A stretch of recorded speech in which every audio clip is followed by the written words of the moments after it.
The Survivor Specialist, Phil and Blake, are back, and today we are continuing our Survivor 50 coverage. I'm back from vacation, so we can start doing a lot, right?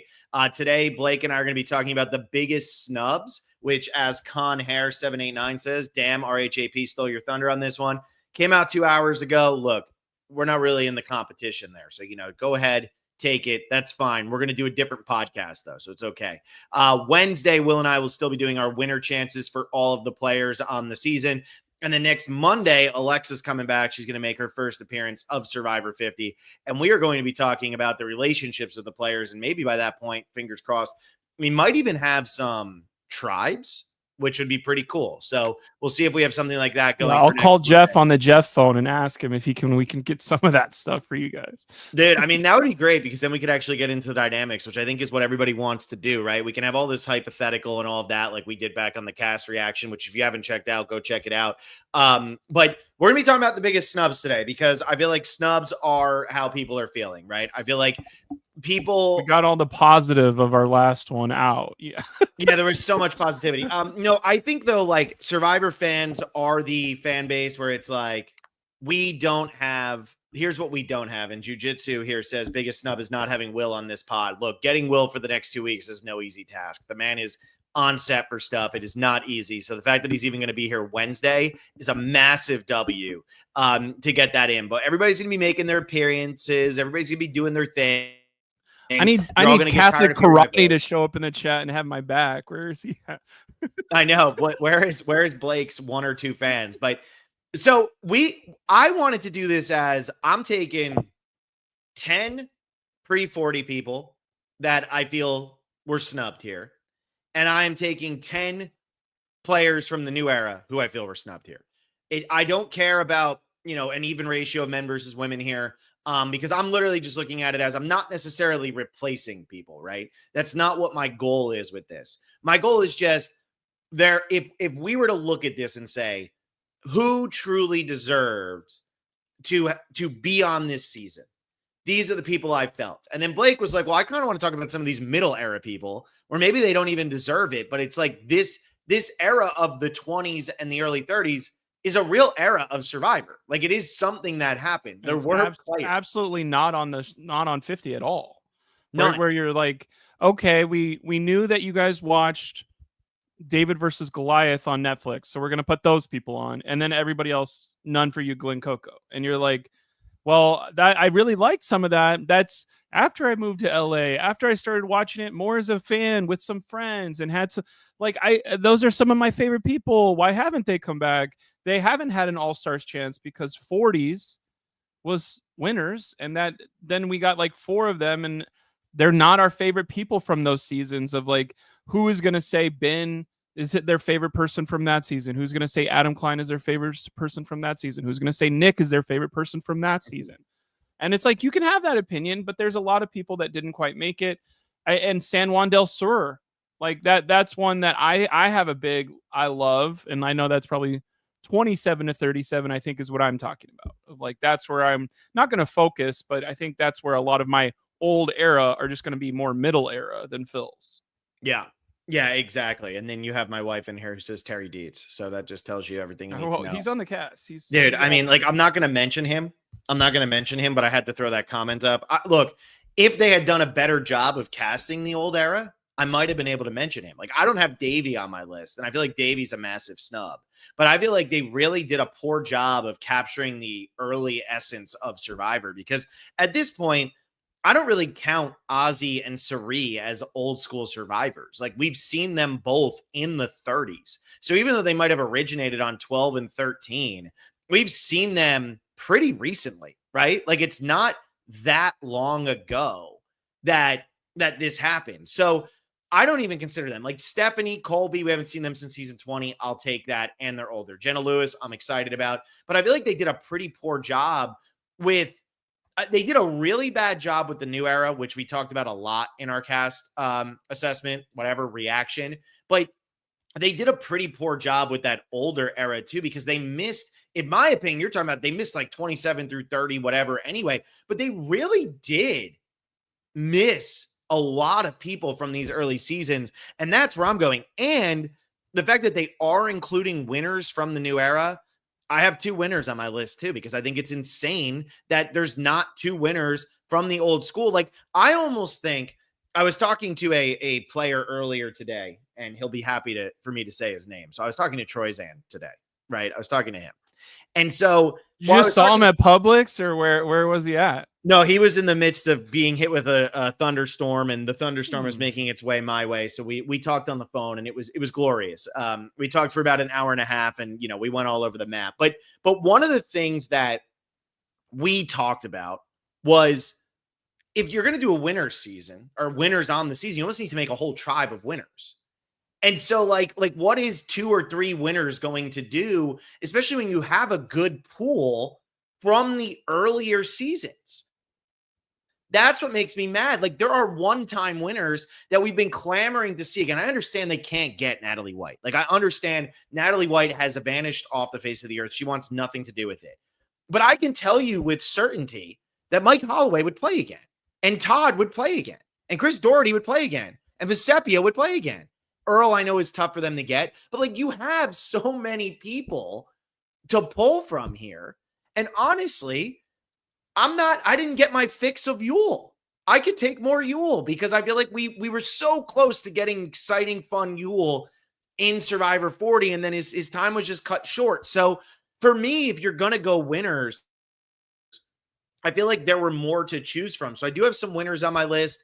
And I just think that, like, I don't know, there's a lot of frustration, I think, from the community. I know when Tegwith and I did our podcast talking about the rumors, and we did the game, which I'll have the winners for the game at some point this week. It will happen, and I'll give away the prizes and Still everything. Tabulating. It's a lot. There was thousands of entries. Thank you for there were 225 entries.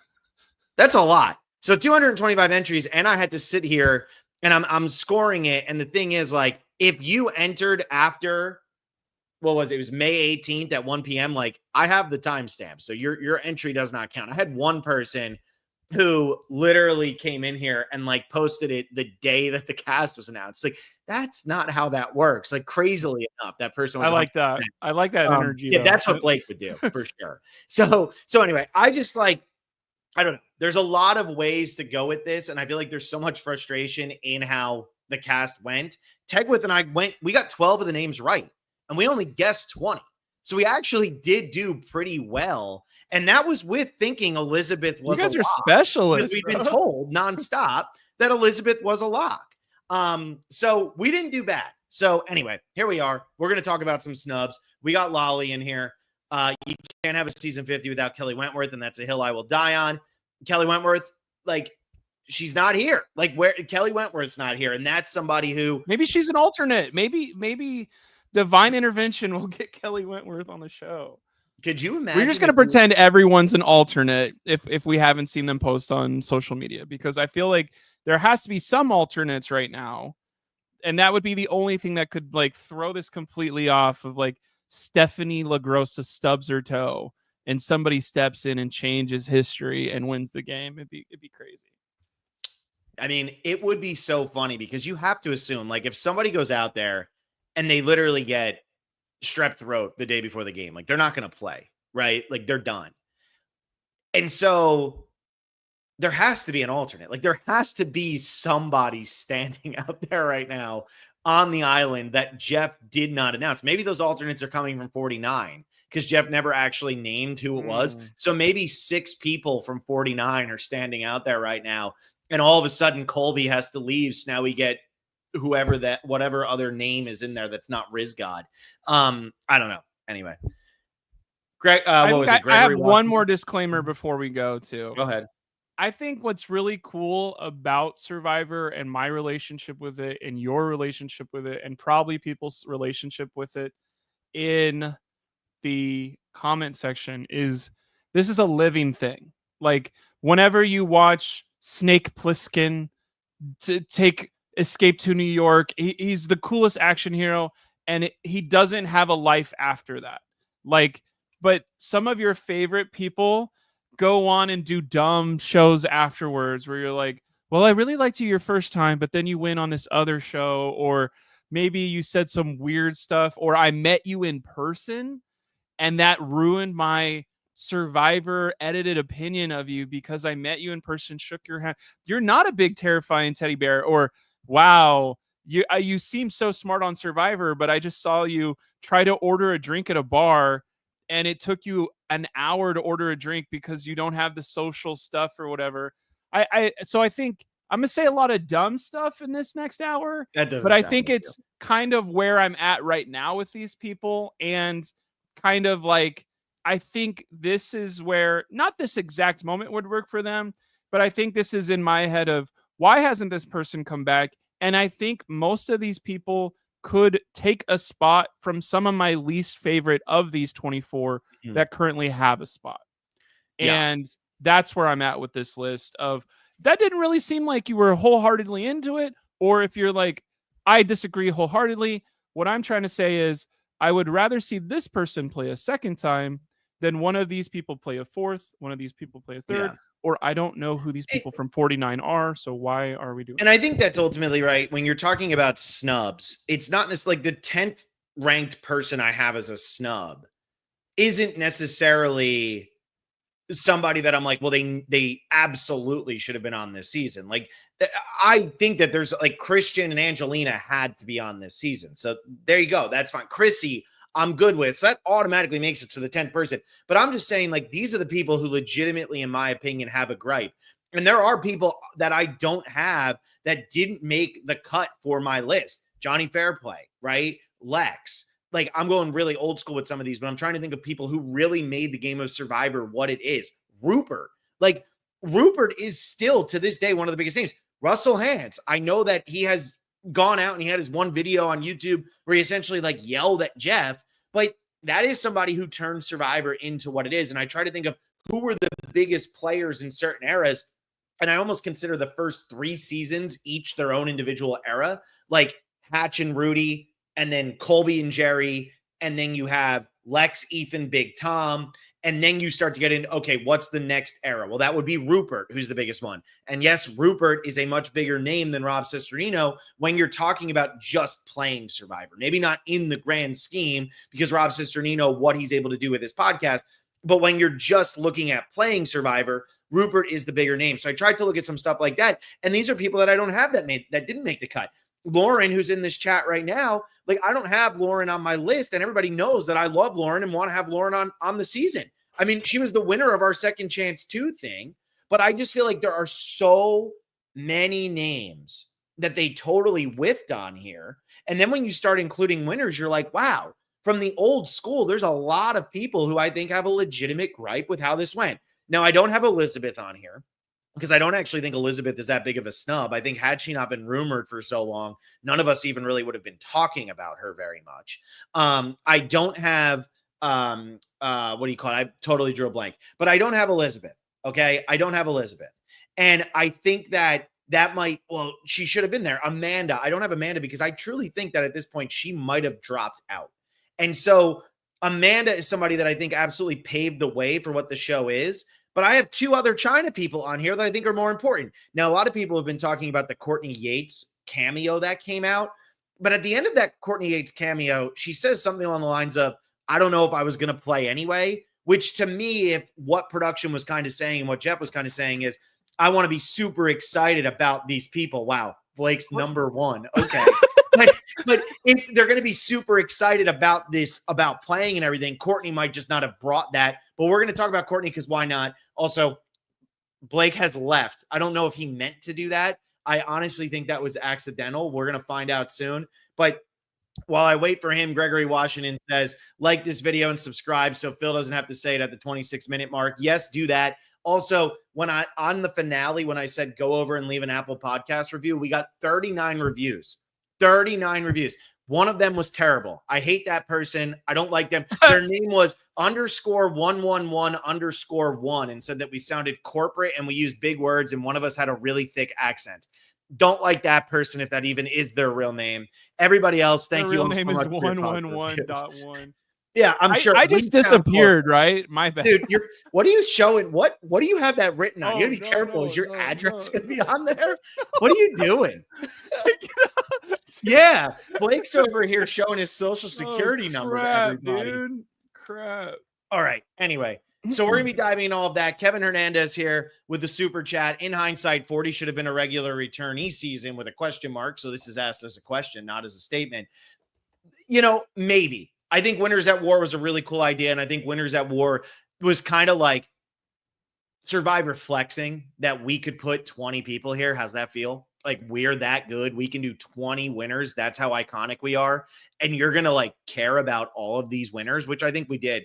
But I do think that by making it so it was only winners, you cut out a lot of people who are now showing up on this season, right? From this older era, where I think Angelina and Christian probably would have played again. And I think Christian has a very good chance of going the way of Rob Sesternino. So we'll see how that ultimately ends up going here. But all of that being said, I can't breathe. Tag with here with let's top 5 snubs, Jerry, Malcolm, Penner, Rob, and Davey. I have some of those names on my list, so we'll see. Whew. All right, I'm out of breath. Blake, what should we start with? Old school, new era? I actually have these written wrong. Let's get the new era out of the way. Out of the way. Out of the way. Actually, everyone wants to. Let's start with let's do them chronologically. Here we go. Old school, it's going to be a lot of Phil. And then when I hear you say somebody that's after somebody that I have, I'll be like, hold up. You want me to go chronological? I was just going to go 10 to 1. This is the first time there's ever been a season 50. I'm still nervous. It's our first time living too, Courtney Yates. You're supposed to start with 10.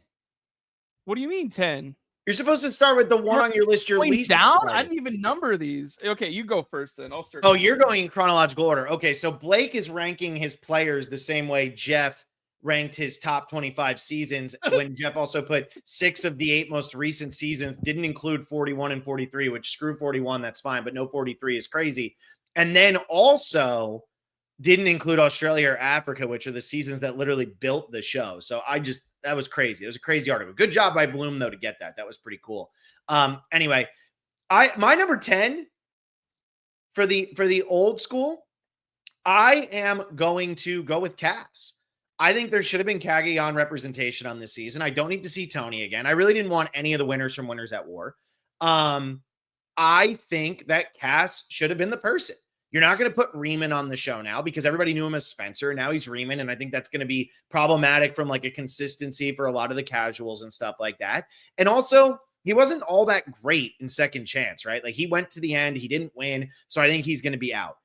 But if you're going to use representation, some people would say, well, what about Bryce? I don't think Bryce fits 50. I think Bryce should play again, but I don't think Bryce fits 50. Cagayan, though, is one of the most popular seasons. If not, it's the most popular season post Heroes versus Villains. It should have a returning player. And so to me, that should be Cass. Lauren says Jatia. I know Jatia had cancer at one point. I don't know if she's like in recovery and remission. Jesus. I don't know how that is, but I know there was that for a period of time where that was definitely keeping her out of the running for some of it. I heard that diagnosed. I did not hear the remission thing. So yeah, I don't know. Prayers for Jatia. Yeah, I don't know, but Jatia definitely like is interesting TV. Again, though, they definitely went only post-merge people on this season, so I kept my list also specifically to post-merge. And I just think Chaos Cass, like, her and Tony are what made Cagayan so amazing, in my opinion. And Sandy P here says Cass been too negative about production. I think that's why she's barely in the conversation. But like, Cass was negative about everything. That's why we love Cass. That's the whole point of Cass. We're not putting Cass on to be a hero. We're putting Cass on to be a thorn in everybody's side. That's what she is. So I think she should be there, and that's who I have as my number 10. Okay, I'm gonna not have Courtney Yates be in my 10 because she's too old. What? For my stuff. She was number 1. No, I know, but you're gonna get her. We don't want to double up. I don't have Courtney on my list because I don't think she wanted to be there. She'll be 1A for me then. My 10th person that I think I'm so surprised this hasn't happened. I know there's going to be, think of the number of her season, Blake. The fact that Janet is not in 50 is blowing my mind. And I know I'm putting in her 10, which is kind of harsh. Is it my favorite archetype? Not my favorite. Is she the best of that archetype pretty much in the last 10 years? For sure. She went out in a idol nullification thing. That's only happened twice in the history of the show. That's terrifying. That's a story in itself. Could she have won if she made it to the end? I think so. I think she would have had enough support on that jury. I know most people don't want to rehash all that kind of stuff, but Janet being such a positive force on that season, being an inspirational thing, she could have fit into a new era cast by now too. If it was she doesn't feel so old school casting that, oh, we would never cast someone like Janet right now, because we cast Chrissy and Janet's like the more successful Chrissy. So I'm kind of surprised that we did not hear about Janet. I know she's maybe, how old was she on her first season? And you add 4 or 5 years to that. We already have 5 50-year-olds on this season. So she's maybe 65 now. Geez. Okay. Not geez. I said, okay. So I think remember, maybe everybody, Blake hates old people. But they're on my list. What are you talking about? I'm giving Janet her due because I think Janet is a story I would love to see a second time before I see some of these people with a fourth story. I actually have Janet as my biggest female snub of the old school. Which I understand to some people might be crazy because you're like, well, whoa, I hit your number one immediately. No, only my number one woman. I actually think the male casting for the old school was significantly worse than the female, or at least there was more of a male pool to choose from, in my opinion there. But I do think that Janet not being on this season is crazy. Now, I understand she's not the biggest name. I get that. Like, I totally understand that she's not going to hit the level of Jerry name-wise. But I've seen Jerry play 3 times. Look at this, Blake. You see this at the bottom? How cool is that? Oh, crap. I have seen Jerry play 3 times. And I've seen a massive growth from Jerry during her 3 different seasons, right? Her podcast with Johnny Fairplay and Gabe is amazing. If you haven't listened to it, go and listen. Are we supposed to promote other podcasts on here? Yeah. But go listen to it. Johnny Fairplay and Gabe's podcast with her is amazing. But the thing is, I do have Jerry on my list, but I think that the Janet omission is so massive because she also fits an archetype that literally does not exist in Survivor, which is an over 55 woman. We don't see it. Jane Bright just passed away not too long ago. She wins fan favorite on Nicaragua. Like, that was a character we had never seen before. Then we see Janet come out, and Janet plays this game as a winner. Like, she dominates. I remember the one time people were like, oh, she was losing by so much to Elizabeth in the swimming challenge. I'll never forget having to do this podcast. I'm like, Janet is 59 years old, swimming against an Olympian who's barely past her prime. And Janet is losing to her by like 8 lengths. That's pretty damn good. Like, are you out of your mind? Go put somebody else against her. Tommy Sheehan's not swimming that well, and he lives in Long Island. So I just think it's crazy that she's not here. I think it's really a tragedy that this 39 cast is being so overlooked because of all the grossness around that season. But there are great people and great players in there, and there's really interesting storylines there. And I think Janet being voted out because of the stupidest twist maybe in the history of the show, especially with how it was introduced so late on this season, biggest female snub by far, I think, of any era. Honestly, Carolyn's the biggest, let's be real. But Janet is right there. I don't need to see Cirie again. I've already seen her 4 times. I don't need her a 5th time. I've seen every version of Aubrey. I've seen every version of Stephanie. I want to see Janet, and this is a big miss. She could go down as the oldest winner in Survivor history. She has that much game. She still got it physically. They missed an opportunity because she is 65. The oldest person to ever play on their first season is 72 with Joe Del Campo and with Rudy. We've never seen a woman 70 years or older get on Survivor. You only have so much of a window here with Janet. It's a big miss. Big miss. So I actually have her as my number 5, which, if you're following along and watching the video, I put the ticker at the bottom with a bunch of question marks and stuff so that we can fill it in as we go, so that you guys aren't all confused. And this way, it's not like when John and I podcast where I'm like, well, I have Janet higher up. It's like, let's just talk about Janet when we get to Janet. So Blake, yeah, I love how you started this. You got me pissed off right off the bat. I'm so ready to go. Great. Thanks a lot. All right. Who's your number 9? So this is my first China one. right? Great. So a lot of people have been talking about, and look, I don't care how much people want to or don't want to hear us talk about it. We're going to talk about it because it's something that Survivor did for 8 seasons. And as soon as they were said, no more mandate, they were like, oh, but that was the best thing of the new era. We loved having that. And then they're like, actually, no, forget it. Like, we didn't need it. Because the 49 cast certainly doesn't have the 50-50 split either. But not even from looking from a diverse perspective, where the hell is James Clement on my season? He needs the finishing of his storyline. I don't have the end of James's story. I need it, right? James gets medevaced one season. He gets voted out with 2 idols first. Then he gets medevaced. Then on the next season he plays, he tears his ACL and ends up still surviving a tribal council with a torn ACL. But then he gets voted out, and they probably would have kept him on the season. For me, James, his name didn't even come up. I feel like James versus Jonathan, I don't care how old James is, we're missing out on that. And so for me, I think James should have been more in the mix. I think James is a bigger snub than an Amanda, because I think, look, James is the one who won fan favorite twice, not Amanda. That's all I'm going to say about that. So I do feel like it's a big miss not including James on this season. So that's my number 9.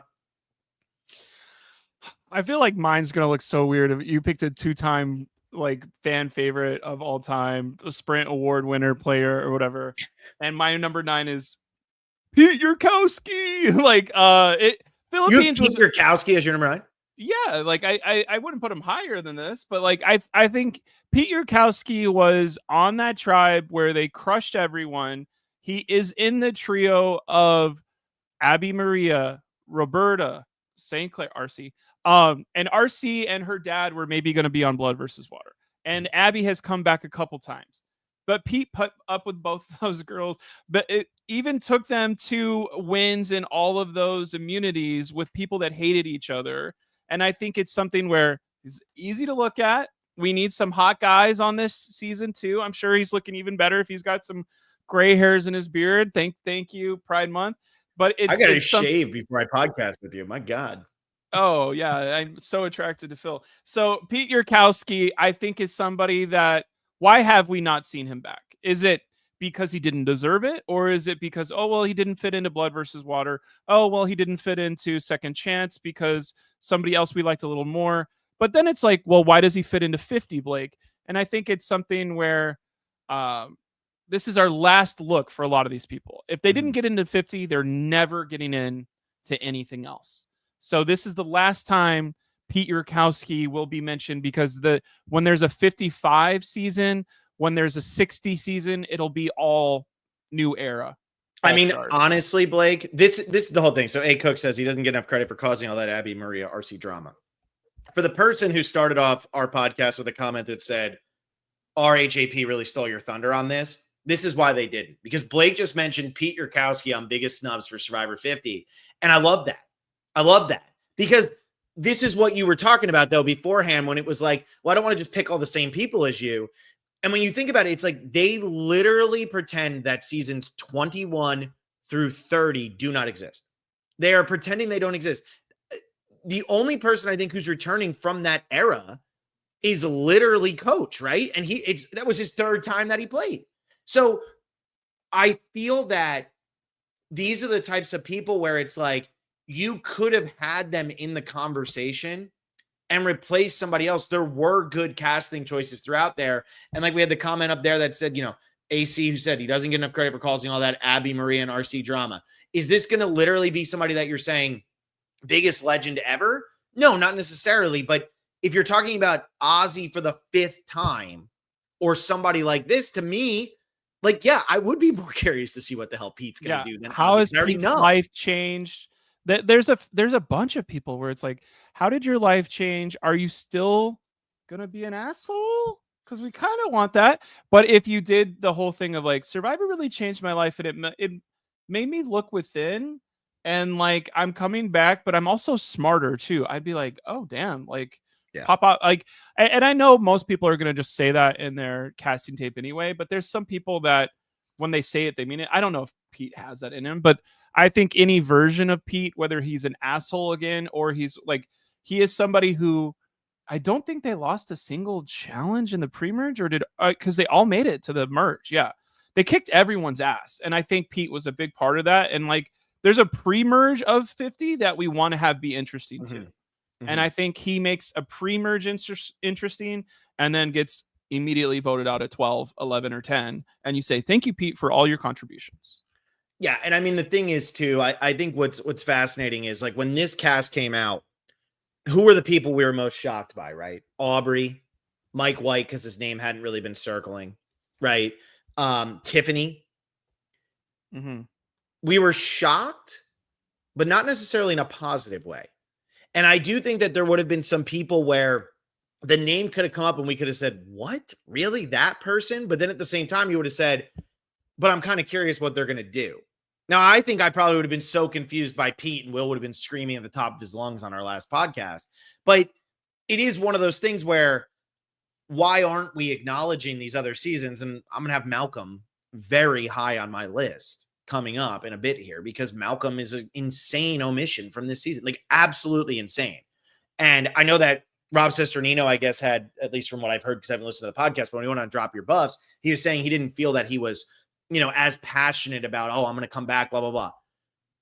It's your job as a casting person, in my opinion, to realize like maybe some of these people are going to be hungry. Yeah. Like Rob might not seem it right now, but look at what Rob is doing. And I think like, just like understand who Rob is. I think like he'd be fine out there. Like you figure it out. I don't know. Anyway. Yeah. So here's my most controversial, probably numbering here. And I need people to understand that I went heavy on men for this. So this is actually my third woman. And when you hear my other two, one of them is Janet. I think you guys will all understand. But I have at number 8 here, Jerry. And I know people like this is the one that people are most discussing right now, because Jerry is the name where it's like, how are you having Colby without Jerry? Obviously, Jerry's run in Heroes versus Villains is pretty insane. Colby has never been on the show without Jerry. He's not even going to know what to do. Never. He's not going to know who to hate on. But the thing is, like, not only that, though, Jerry and Colby have played together on every season, right? There's some people who've been on the same seasons with each other, but not necessarily played together. They've played together. James and Amanda have been on every starting tribe together. Yes. Colby and Jerry, like those are the two pairs that have this kind of history. Yeah. So to have one of that pair and not the other is kind of like, what are we doing? Yeah. But I get it. But what are we doing? Yeah. And so I put Jerry here at 8, which again, we're talking biggest snubs. Jerry should have probably been on there. Here's what you guys need to understand. When I'm looking at this, I have Jerry at 8, but again, I have her as my third ranked old school woman. And I don't need to see Stephanie and I don't need to see Sari again. Like I like Stephanie and Sari, but I don't need to see them again. So for me, that's how close, like Jerry should be on this cast. There's really no doubt in my mind that Jerry should be on this cast. Angelina, Chrissy. I really like the casting choice of Jenna Lewis, but Jerry's a better casting choice than Jenna Lewis. Like that's, to me, that's just a factual statement. So I think that's a miss. I think that's a big time miss. So I have Jerry here at 8, which might seem low to some, but I think when you hear my other names, like it kind of makes sense. And no, Nick Snyder, Rodney is not on here. Rodney is not on. Yeah, I was a big Rodney fan until about a year and a half ago when I saw a crazy Instagram. And I tried doing all the things he said to do, and it didn't work. I had to get part of my colon removed. My number 8, you're going to recognize this name because everybody's been saying it, and I truly believe it. This is a person who should be on Survivor again. Davey Rickenbacker, I think is his last. It's exactly right. Rickenbach. I think it is. Sorry. Davey is somebody. There's already 3 people from his cast. Yeah. I do think Mike White maybe. Hey, thanks for keeping the seat warm. I don't think that's actually what he said, but maybe that's what happened. That would kind of solve a couple of these. Like, how come there's not more diversity? Well, we picked Mike White over Davey, and you're like, crap. Davey, I think, played extremely well. Davey is extremely likable. Davey is extremely somebody who is like, I love Survivor. I will never go do anything else. I promise you. I think every time he's been in the public eye, he has been Survivor rah, rah, rah, even through the thick and thin. Is it genuine or is it to get a spot on an all-star season? And I think the answer to that is both. And then he doesn't get one. And it's heartbreaking because he could have been on the Traders, or was he in that process? Or is maybe that's why he's not on this? And then you're like, whatever. Let's talk about his actual game, though. He was a large part of the Davids even having a chance. There's no way that merge, like, is even half as fun if Davey's not there being the brain for that side of the stuff to go against Christian or Christian's with him. Sorry, said the wrong name. To go against that other side. I don't even remember the exact name right now. I'm just saying he was the leader of his side versus the leader of the other side. That hasn't got him on the show yet, which blows my mind. And it is something where it's like, what is Davey going to say on the next one? Is he going to go, last time I played like this, it's time to be more cutthroat. Yeah. And I want to see that confessional. I want to see Davey stay up until 4 a.m. finding every idol in the first 3 days. And I want him, like, he seemed like he would be somebody who would be absolutely cutthroat, even to the people that got him to where he is now. And that's a player I want, someone who's hungry he's been hungry for, it's what, 7 years now, 5 years now, 5, 6, 7. Like, he's hungry, and I think he would have had some major plays in 50. Yeah, I think the biggest problem is what you said. 3 people from David versus Goliath, and Christian and Angelina were always going to be there. So this again comes back to the point of, should 40 have just been a regular returning player season and not winners at war? Because Christian and Angelina both would have played in season 40, which then it's like, okay, now you can open up the door for Davey because maybe one of them doesn't work out. Now maybe you have Davey and Mike White playing on season 50 instead. I think Davey's a big miss for sure. I think that, Dave versus Goliath is just really popular, but this is how rough I think some of the casting was. Davey didn't make my list because there's just so many names that they totally whiffed on, in my opinion here. I'm not going to say Sean Rector. You're doing old school. I'm doing middle school. Yeah, I got Sean Rector. This is a way we don't have the same 10. Yeah. Although I guess, do I have anybody post? I have one person post 30. One person. That's it. All right. I'm going to do 2 back to back here because these 2, once I found out that they were doing winners, I was like, okay, this would make sense then. And I know that both of these people would play again. Like, so there's no Judd reason and Bob. Who? Judd and Bob. They're winners. Oh yes, Judson, right? Judson. I have Vesepia and Todd. I think those are the 2, and I gotta change this. Hold on. I think that those are the 2 biggest misses of the winners. Now look, I'd watch Chris Doherty play again. I think him never playing again is brutal because I do think like what he was able to accomplish in Vanuatu is so insane. And maybe if they had played this better, the storyline for Vanuatu could be considered one of the best storylines in the history of the show. Instead, they decided it was garbage because Jeff was dating Julie Berry. So, like, I feel like Chris Doherty could have played again. But Vesepia and Todd plays one of the most dominant games ever. I said, Nick Snyder says, here comes Phil's Todd standing. When I did the top 100 players back when we were doing that with Russell Hantz and Adam and all that, I put Todd as number 2. And people were like, you put him above Sandra? How could you do that? Well, he's only played once. I don't care that he hasn't won twice. He's only played once. He hasn't played 2 times. He's at 100%. Sandra is not at 100%. And not anymore. And in my opinion, his first win is the second greatest game of all time by a first-time player. The first is Tony's. And even Tony's, you could argue Todd's is better than Tony's because Todd can win more seasons than just Kagayan in his first time. I don't know if Tony can. I think it really helped Tony that the Final Four was who the Final Four was on his season. So Todd, if you're going to start telling me that you're going to put old school, if you're going to put new school winners on, if you're going to put Kyle and D, who I like very much, who I do think are the 2 best winners of the new era, then you should be looking at Todd. And you should absolutely be looking at Vesepia because what in the world are we doing? When I look at Marquesas, and Sean Rector is going to be number 1 on my list. When I look at Marquesas and I talk about Sean and Vesepia, it's like we're trying to pretend that it was just the Boston Rob show. Kathy, Sean, and Vesepia make that so exciting after Boston Rob is gone. That's one of the best post merges in the history of the show, and Boston Rob isn't there.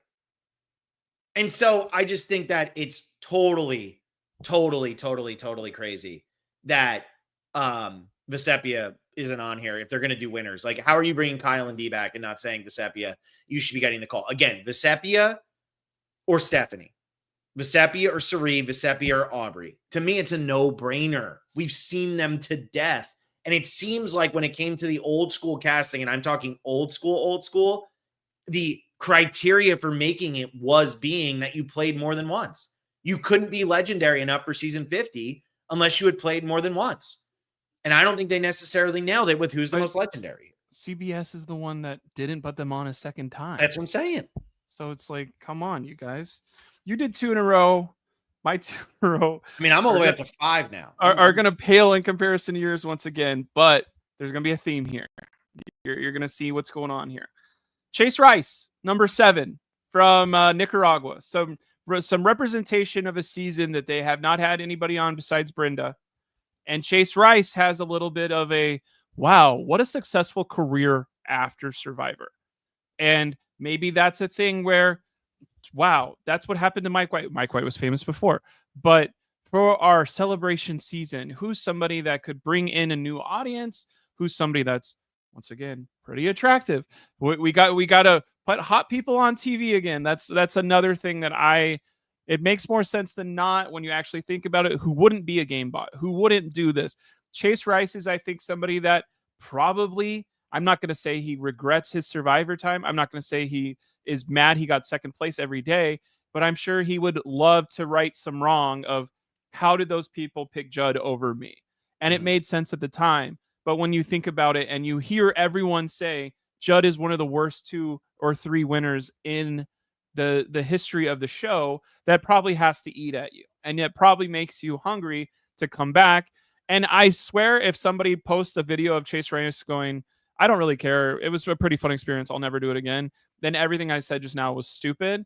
But I think Chase Rice is somebody that I would be interested to hear again, see again, play again, more so than like Ozzy didn't really feel it this time.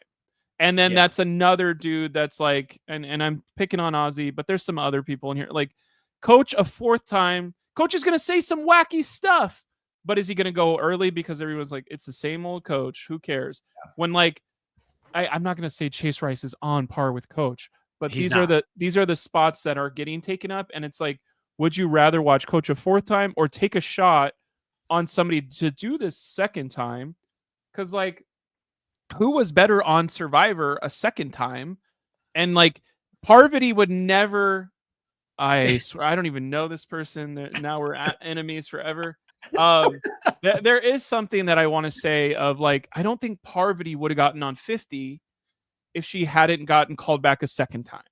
And these people where it's like, we're not going to give you a second chance. It sucks because there could have had Parvati like arcs. Survivor is a game of luck, you know? Okay, I'm going to do my 6th one too, just because I don't want to see Aubrey a 4th time. If I can watch Victoria from her season play again. And somebody said that earlier in the chat. I think that is something that people could point at of an easy 1-in-1 swap. Victoria played extremely well. She owned every single person that was on that season that came back. Sorry if you're a Wentworth fan. Sorry if you're a David Wright fan. If you're a War Dog fan, please stop watching. But like, there are some. Now Lolly's gone. Way to go. Oh my God, I'm so sorry. He said, "I love spending 43 minutes listening to you guys ramble." The thought process I do want to say about Victoria is whenever there are not all-star seasons, but captain seasons, or we brought some people back, or fans versus favorites, some previous player has always made it to the final 3 every single time, except for Victoria's season, where she knocked all of them out herself. That's the kind of energy I want in an all-star season. That's the kind of energy, that's the kind of gameplay of like, I am ruthless. I don't care about your story of it's your 5th time and you really want to win this time. You're a legend. I have to kill you. I'm a legend killer. And that's something where I think everyone enjoyed Victoria her first time. I thought she was going to win that season. And then the wheels fell off. And it was like, we got to look around and see who is the person who we do think we would all lose to. Sorry, Victoria, you got to go. But I think it's something where she owned a large portion of that season, and I am so surprised that we have not packaged her to play again. And what's your cool story? What's your thing you're going to say in your confessional, Victoria? Let's get it right. So when you say it, everyone is dialed in on you. And from day one, I think that's like a producer issue that so somebody that when people say that's an inspired casting take, I think that's a Victoria for me. Yeah, there was a comment. Gregory Washington says putting Aubrey on 50 instead of Victoria or Lauren is absolutely insane. And it's like, that's again going to the fact that Aubrey's played 3 times, right? The first time it was she's one of the best to never win, all of that. But like Lauren and Victoria get screwed by the twist around it. And Lauren and I talked about it on a podcast we did earlier this season, or during season 48, earlier this season. 48's over now. But we talked about it. And it's like when you look at what they were going for, it's like, would Victoria or Lauren come back for a second chance type season? Would they get the call for a second chance type season? Is Survivor over a second chance type season and now just looking at third chance type seasons? I don't know. Like, so for me, I do feel like Victoria is a name that's come up a lot. I do feel that when you're watching Edge of Extinction and you're trying to figure out who the winner is, Victoria seems a lot more impressive than when you realize that the winner's not actually playing the game.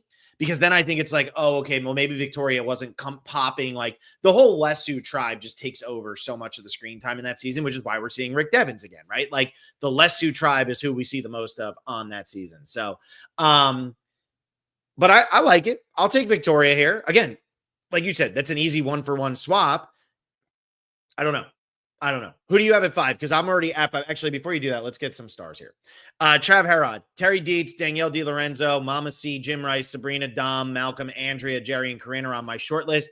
Supposedly Danielle DiLorenzo was very close to being cast. She posted something after where she had been hush-hush the entire time and was like, I really thought it was coming. No. She is a nothing burger on Heroes Villains. We're rewatching that. They forgot to include her. And why would you want Danielle DiLorenzo over my number 5, who I am so pissed has not come back? How does Kagyan not have any reps? It's not Cass. I think it's Trish. Of Trish's final tribal council speech is one of the most impassioned of the show. She was a part of the brawn that does become the interweaving of all the strategic part of it. She takes Tony under her wing. Tony takes her, or is it both? She's sweeping up, doing damage control for Tony so he can win. But Tony has this great experience with Sarah instead, and Trish gets left out. It's just an archetype that I know I said Janet earlier is the best version of it, but is Trish my favorite version of? Is Trish even that old? Am I offending Trish right now? But I think when Trish said out loud, in your heart, I can't do the right part. Don't even try. In your heart, on your dad, like it's something where you're like, God, that's some passion. And I'm tired of people treating Survivor like this would be pretty cool if it happened. I want people on my seasons, whether they're regular or all-stars, to be like, I need this money. It's not I've wanted to do this whole life. It's I've needed to do this my whole life. And Trish is a need person instead of a want person. And I think Trish is somebody that we underestimated completely. She's Sue Smay before Sue Smay. The tsunami was the Trish hurricane first, okay? And I think, would you rather see Trish play a second time or somebody that's in the cast who's on their second, or somebody from 49? It just seems like such a no-brainer of the Trish hurricane should hit Fiji. And I think she would. Is she going to make it through double eliminations for all the pre-merge? That would kind of suck for her probably. But it is something where I think people would underestimate Trish and she would punish them. And that's kind of what an all-star season. I think you could look at how Denise did on 40, and Denise kind of underestimated and punished people and then kind of didn't have a killer instinct for the end game. So that kind of sucked. I think you could see a Denise-like trajectory in her all-star season, but then she turns it on for the end game because she lost in the end game last time. She's not going to lose again because she needs it. And we're never going to see a Trish ever be on Survivor. And I think that's a huge not great for her. I think what's really interesting is like this cast we were talking about beforehand, and there's been a lot going around. This is going to be the oldest cast ever, right? There's 3. How many people, Blake? I know you were like having nightmares about this yesterday. 4 people in their mid-50s? 5 people in their mid-50s, a lot of people in their 40s, only 3 people in their 20s. So it's a much much, much, much, much older cast, right?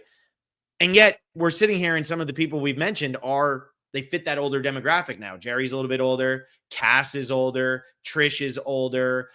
Janet is older. And they're not getting the calls and they're not out there. And I think that's interesting that 3 of those people were they were older when they played their first time. And so it's like we went with people who are older now where we're going to see maybe a different version of them from back in the day. I don't know, maybe. But I think Trish would be a great choice. Like I went with Cass because I think Cass is more iconic. So therefore she fits the 50 theme better. But like you said earlier, CBS is the ones who haven't put them on more. So that's the reason that they're not more iconic yet. Like it's not Trish's fault that she's the only one from the final 6, as somebody said earlier, who hasn't played again. So I get that. All right. My number 4. So I'm going with Dom. Where the hell was Dom's call for this? Was Dom involved?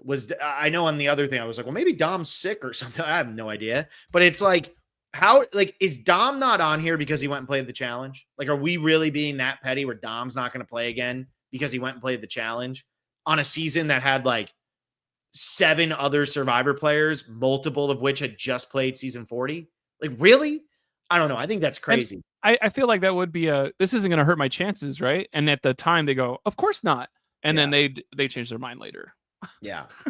I feel like Dom absolutely should have been on this season. I feel like if you're looking for season 36 representation, he's the only answer because Wendell's already played a bunch. Like he's literally the Chris only Noble? choice. Come on, brother. I mean, Chris Noble's great, but come on. Dom is the narrator of that season. He plays a very strategic game. When that season ended, Bradley Cage, shout out. I mean, obviously Bradley should be playing it, but it's like Dom absolutely. We all thought he was a lock when we watched 36 the first time. He seemed like a no-brainer to come back and play again. And now he's being left out. And I think that's crazy. I think that's super crazy. I think A Cook is cooking in the chat because the person who's gotten the closest possible to winning of any person that has lost is not on your thing. And I think whenever I said that about Sari of why is she playing a 5th time? Because her 4th time, she didn't get eliminated. She got pushed out. Yeah. I think that's another storyline that you could have been like, let's tell the story. The Cerise got pushed out story. And then the next story would be Dom's. I was a half vote away. They had to change the game. Like they couldn't wait till finale to tell us who won because we tied. And then I didn't know about 3 was going to vote to tie break. Yeah.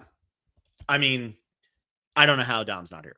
To me, that's a really big miss. And in my opinion, you could pretty much put Dom in over any of the men there. I really believe that. I think he goes in over any of them. I'd put him in over Mike and Christian. I think he's a bigger character, more impactful to his season. Maybe he's not on as popular of a season, but maybe you pick between Mike and Christian and you put Dom as the other one. I think Dom's great. So that's how I feel. I feel like Dom should be there for sure. Okay, who's your 4?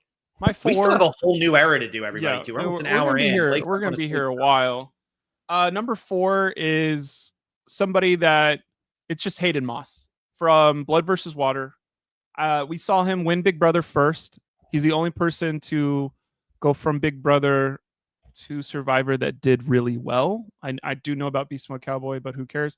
But it is Hayden Moss played extremely well, was willing to go to rocks even in the end game. I think it was his relationship with Kat was funny. Is it the most important thing? No. Is it a way to get new viewers into big like Survivor because would they watched old school Big Brother, but they haven't watched old school Survivor? That's a little bit iffy. But I do think he's somebody that is. I think he could play. He's played 2 games. He's played Big Brother and he's played Survivor. He got 1st place and he got 6th place, maybe 5th. Can't remember exactly. But it is something where I think he would be highly successful in every single time he hit the beach or hit the house for a reality show. He hasn't come back for Big Brother All-Stars to waste any of that thought process. I thought he was more interesting on Survivor, to be quite honest with you. So that is something where I think he has a story that did not get finished of, wow, that's some very like Risky gameplay. I guess Katie goes at 6. He goes at 5. Sierra goes at 4. It's weird because Blood versus Water has the weird format where it's like, what place do they actually get? But Katie goes at 6, but I think Hayden technically finishes 6th. I gotcha. That is weird. So it is a whenever Tyson goes, that's your seat over there. If that blows up on Tyson, it's Hayden that wins that season. Maybe Sierra. Maybe I'm down. I think Hayden probably beats Sierra. I don't know if Sierra. If Hayden wins that season because the Rocks go the other way and defeats Tyson, and Tyson doesn't have a win to go to winners at War, I think everything that you thought about Tyson had an amazing game. We're saying all about Hayden, and that is something of Tyson got a second chance. Tyson got a third chance. He wins on his third chance. I think Hayden Moss could be an all-star winner of a season of Survivor. He just will not get that chance. And I don't think he wants it. I think that's the other problem too. I think he literally was just like, I don't want to do it. And so Sierra got to become the more popular one because she comes back and plays second chance and then is there for 14 to 15 seconds on Game Changers. And I think that was bigger. I think that, Hayden, that was it. Like Hayden had his time in the sun and then it's gone. No, more sun, please. Well, speaking of more sun, my number 3 is Malcolm. I think, look, the fact that I have Malcolm at my number 3 just tells you how unforgivable I think some of the male choices were. How is Malcolm not on there over Ozzy? Like to me, that makes no sense. I get that Ozzy was phenomenal at challenges, won all these challenges, blah, blah, blah. He's 43 years old now. Like he's older than he was. Maybe he's still great at all of the challenges, but it's going to be the same thing again. Malcolm's another one. I don't feel like we got closure on his story. That's what I'm looking at with these old schoolers. I did not get closure on Malcolm's story. Malcolm comes out and plays the first time, barely loses, comes out and plays the second time. He's an unknown factor, so people don't really trust him. He can't get in. He can't pregame. He can't do any of that. And then he comes back and he plays a third time and he goes out in the stupidest, most short-sighted tribal council of all time. Like Matthew C says here, he played once. That's what it feels like. But he still managed to deliver in his second and third times, despite having really no reason to be able to deliver. I don't know. Malcolm, to me, should absolutely be on this season. I think he should be on there over Ozzy for sure. And honestly, he probably should have been on there. You could put him on over Colby, too. Like, Colby is the most iconic that's on this season, in my opinion. But you could put him on over Colby. Sure. And Colby's a 10 out of 10 casting choice for me, which made Will not want to do another podcast. So you have him what number on your list? 3. Okay, you already told us who one of those people is. So there's another person. You said Malcolm could go for any dude on this list, but that's also true for your 2 and your 1. 2 is Rob Sesternino and 1 is Sean Rector. All right, let's get all yours out of the way. I'm just saying. Let's do it. Let's do it. Go. But you hear how passionate I am about Malcolm should be on this season. Well, so should Sean and so should Rob. And right. I understand Rob is saying, he's saying all the right things. And I'm not saying that Rob is just saying the right things to say the right things, but he is saying the right things right now. He's saying, I don't know if my heart was really into it. I don't know if this is what I was going to want, all of that.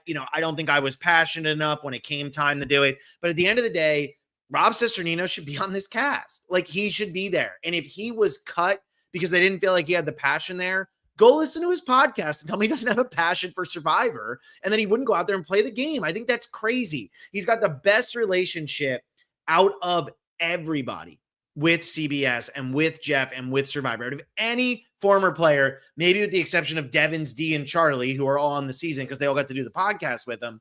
But like Rob Sesternino has such a good relationship with everybody. He has done all the right things for so long. He has made this community so much better.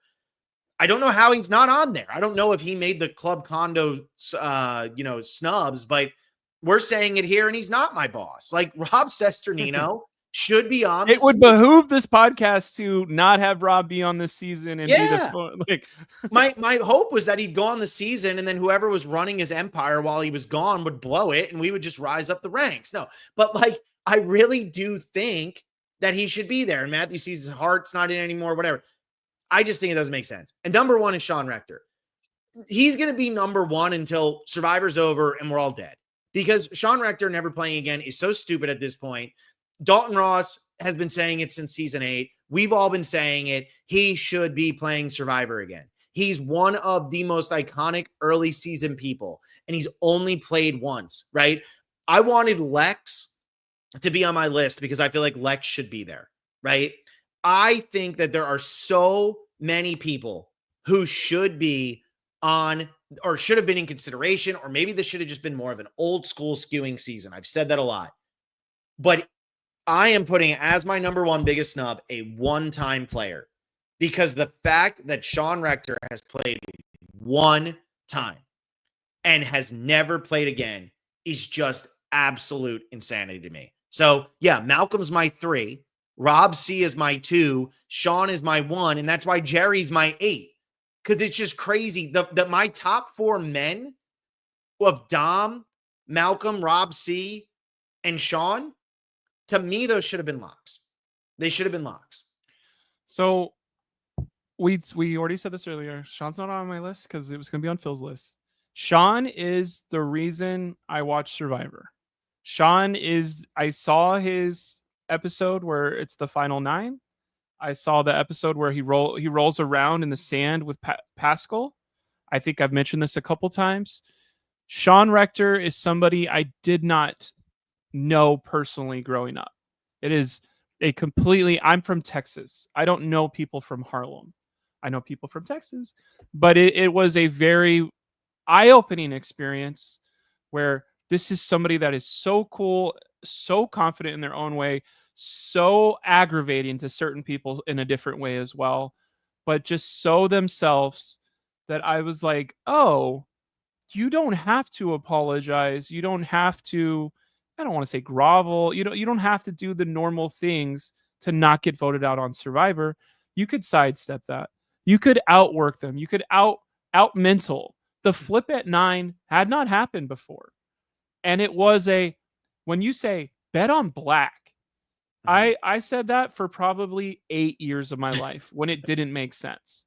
But it is something where I want a 12-year-old to see somebody like Sean Rector and inspire them to be a little bit outside the lines, to be a little bit of an ass to people. You don't have to do exactly what your parents say or whatever. And that, I think, is such a dumb thing to say, but that's what that meant to me. And there's no way I'm sitting in this chair. There's no way I'm living in this city if I didn't see Sean Rector play that game at that part in my life. And that's what led me to the Cerise, to the Sandras, to the Parvatis. Those are all women. The Tonys, all the other men that I'm going to try and say here. It's all Sean Rector for me, brass tacks.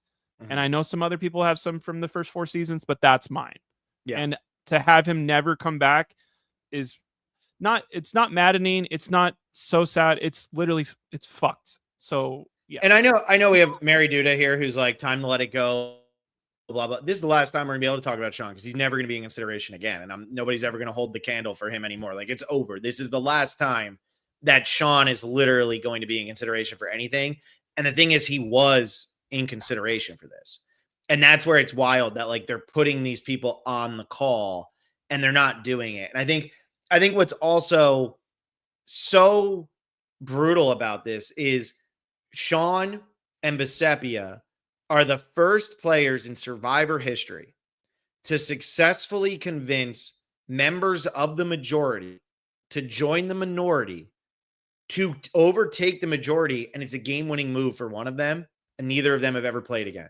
And they're given no credit for what they're able to pull off. And Kathy Vavrick O'Brien has played again. And I love Kathy. And Kathy is the reason why that move happens, because she's the one who ultimately they pull it like the last second. But Kathy Vavrick O'Brien and Nalia and Pascal, they were in the numbers where they could have kept going, gotten 5th, gotten 4th, gotten 3rd, whatever. But the next 2 people to go should have been Bisepia and Sean. And they're the first 2 people in Survivor history to ever do that in the post-merge portion of the game. It's the ultimate game-changing move, and they got no credit for it. So there you go. That's it. I'm done with old school. Blake, who are your top 3? Middle school. Number 3, Sydney from Co Wrong. Token chains? Oh. No. Sydney from Co Wrong I think she's amazing. There's something about being on the bronze, and like those people were so mean to Alicia, and like Sydney. Did she not have Alicia's back, or was it like I need to not be the next target? She played that so well. Like those are some awful people to be put on a starting tribe with for your longevity in the game. And she's one fire making thing away from making the end, right? Fire making's in that part, yeah. No, she just making gets shit up. out. When did fire making start? Yeah, Ben. When did fire making start? I'm just kidding. Heroes versus Hustlers. I'm a specialist, but it's like in a different world, she fire makes and makes it to the end and wins. So what I'm trying to say with Sydney is she was so impressive. So like, what is I don't know people like this either, and it's not just because like meet some more people, but it's like she's a bodybuilder that's like also beating your ass in like strategy, and like Sydney lost fire making. He did lose fire making, but it wasn't forced. So that's kind of where the confusion was. So I was right, but wrong at the same time. Yeah, I forgot she lost fire on. I haven't watched Total because I kind of remember that exactly happening. We haven't made it there to Every Season Matters. That'll be in another year. But what I it's not like I have watched her season and have always been like Sydney, but what I'm trying to say is we brought back Ty. We brought back Michelle.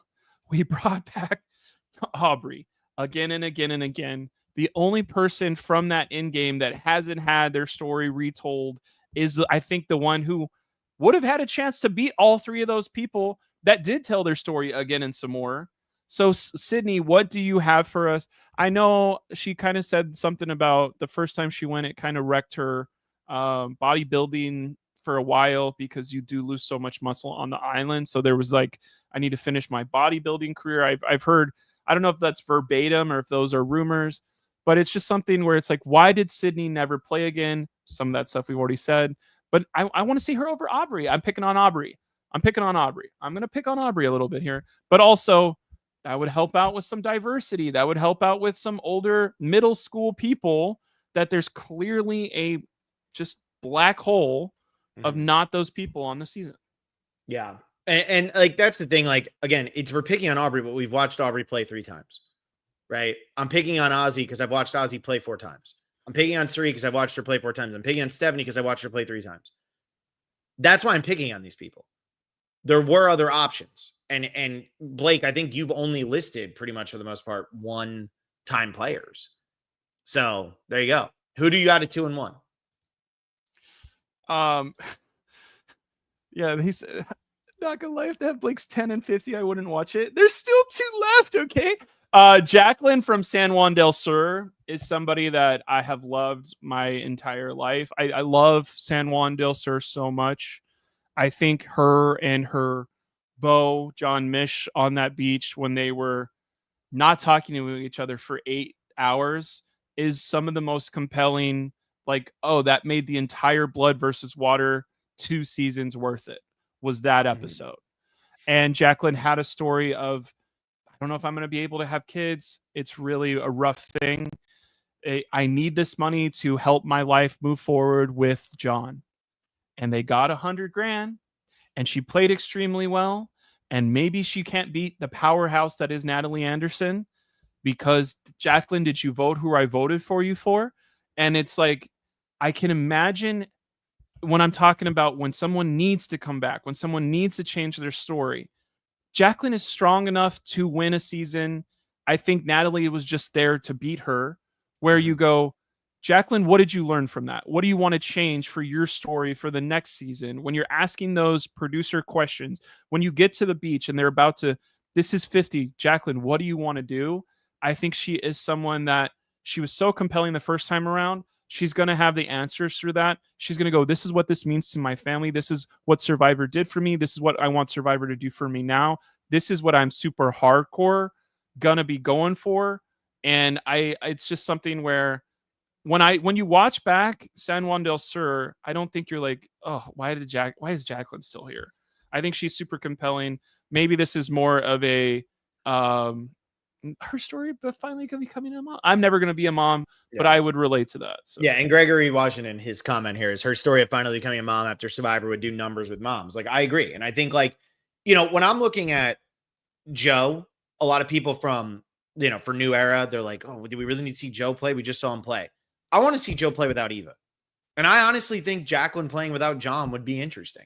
I think that would be entertaining. Mary Duda says, I'd like John and Jacqueline on The Amazing Race. I mean, like, they feel like I ain't gonna watch Amazing Race for nothing, bro. Yeah, you would. You'd watch it for that. You'd watch it for that. You love Jacqueline. I can't wait to hear who your number one is, because I honestly thought she was your number one because that's all you talk about. Oh my gosh. Number one, Gabon. Kenny. Okay. Kenny Hoang. I don't know how we say it. Kenny, it's crazy. Ken, I think, is a large portion for a bunch of nerdy people to go, oh my gosh, maybe a nerdy person could get on this and go all the way. I don't think there's a lot of casting people that trust in the nerd archetype until somebody like Kenny does pull his weight socially, does maneuver around all those people.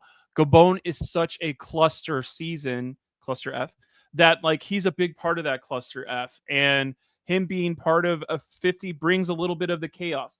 As much as we say chaos cast, what is Kenny going to do next round? I don't know. Why we'll never know. I don't think if Kenny came back, he would, I'm going to stick to the specific, here's the best way to win. No, Kenny plays to win from day one. He's going to outmaneuver. He's going to do this.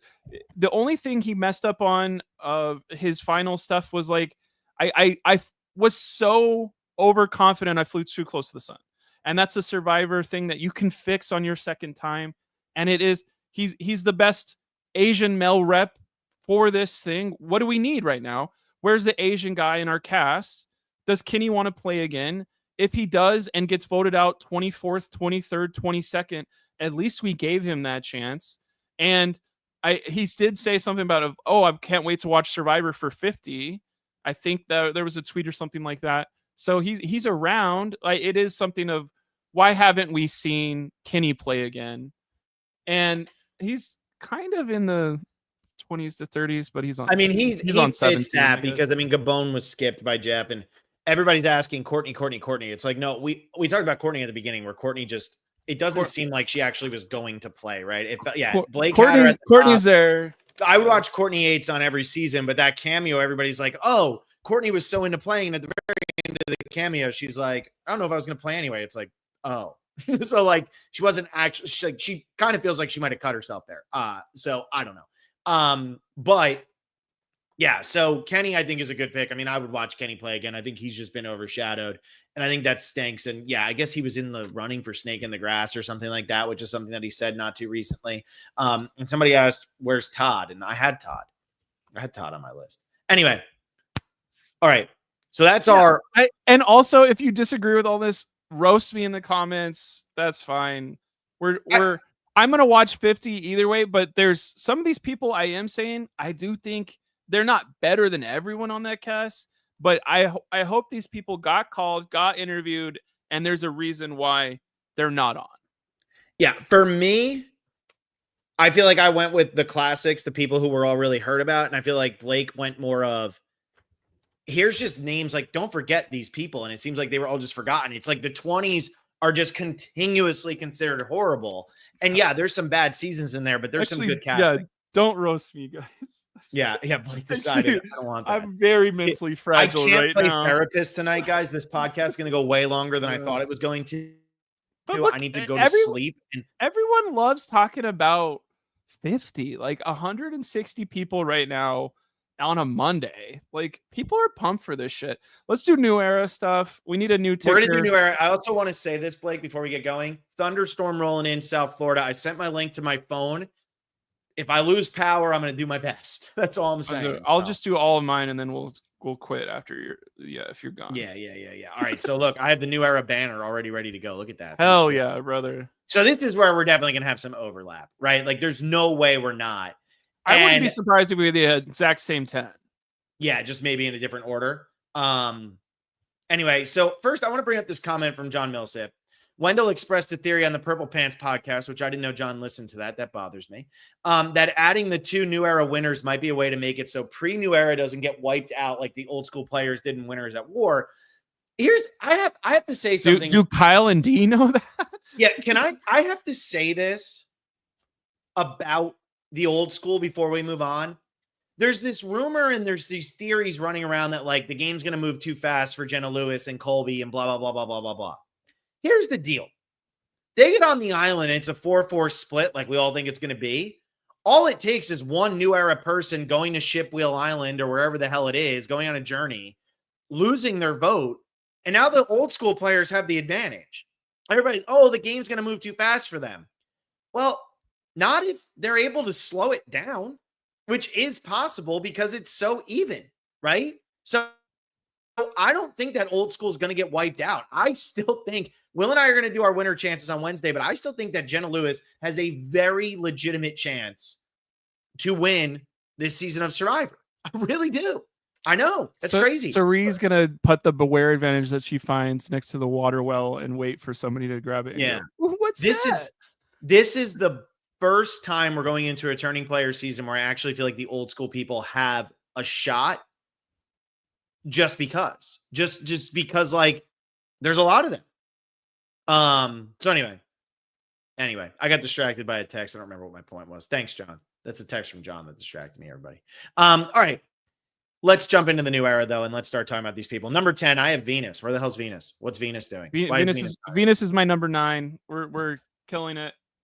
So talk to me about Venus. No, talk to me. Go. Venus is she evil or do you believe her? And I think that's the questions everyone's been saying. Was the cast mean to Venus or was Venus mean to the cast? For chicken or the egg scenario on that, I think everyone made their own opinion. I think she did have a chance to work her way out with Randon, but Randon goes home. What is going on? Yeah, that one's different. You got to do. Okay, keep going. But Venus is something where she is the most villainous presence of women in the new era by far. I would argue up and down the street about that. And it's like we want that in an all-star season of, hey, Venus, I saw you on the Survivor and you seem pretty evil, but you're so nice here. And then she makes an alliance and then she backstabs them and they go, same old Venus after all these years, 2 years. And it's like, you kind of want to see that, right?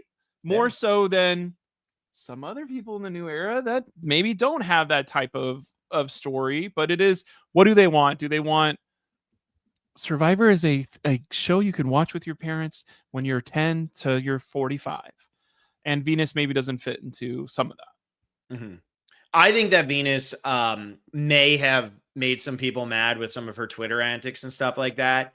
But I feel like she's fun TV, right? And at the end of the day, if you're looking for good TV, Venus should be there. And I feel like from season 46, like that's a good casting choice. Now I understand there's 3 people from 46. I'd probably take Venus over Tiffany. Now, I don't think Venus necessarily has a chance to win, so better casting there from the Tiffany standpoint, because I always say I'd rather see people who can win than people who can't. But I just think Venus is better TV. And people are saying they want to see Rome and stuff like that. This season only had people who made the jury, at least. So, like, I am eliminating the new era people who didn't do that. And that makes Rome and Say out, although I would see both of them playing again in the future, just not on this season. So Venus was my 10. Who's your 10 since she's your 9? Let's just keep overlapping. Mine is Kelly. I think that's the biggest blindside possible of the new era of she literally could not believe she was going home. She did seem like she had a strong game going into that. She did seem like if anybody's going to break up the 4 red guys, it was going to be Kelly and a couple other people. And then it didn't happen. And it was like, oh, we're probably in for a long season of does Dee destroy everyone else? And that it seemed like Dee taking her, I don't even know if it was Dee, but like the shot taken at Kelly definitely broke up in the season for that what do we call them? Quad? That alliance. So Kelly. 4? I think the Reba 4. So I think what's interesting is people like that when that happened in the first 6 or 7 seasons, they came back for All Stars. because it's like your boot was a catalyst, and what would have happened if you had made it? Yeah. Kelly was my 11. It was literally between Kelly and Venus here for my last spot. And I ultimately went with Venus just because I feel like Kelly for a second chance season makes more sense. She could win a second chance season. On this season, I feel like Venus is more of like a massive personality villain that would make sense to bring back for this type of season. That's all. That's how I feel. Or underdog hero, if that's how you feel Venus is. But I feel like her personality is big enough that her and Q should have been the two representatives of 46, in my opinion. But Kelly, I really like the Kelly because I keep forgetting these people exist. Yeah, I really like the Kelly choice. My number 9 is Omer. Omer's my 6. Pop okay, off. so like if we're talking about, so a lot of my people are going to be from, I actually do have quite a few people from 45, but then other than that, I pretty much have most of my people are from these earlier seasons of the new era. What is going on, Blake? How do we fix this? Most of my people are from the new era, or of the earlier seasons of the new era, because how do we have one person from 4 seasons? It doesn't make sense to me, right? Like at all. So when I sit down and I do this, Omer is great in season 42. Jeff just listed season 42 as one of his favorite seasons.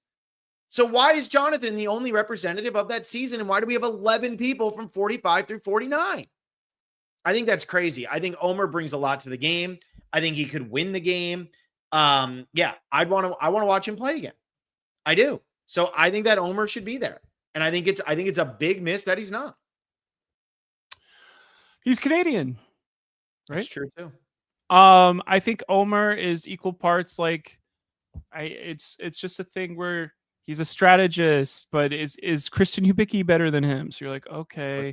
Well, Christian Hubicki is not.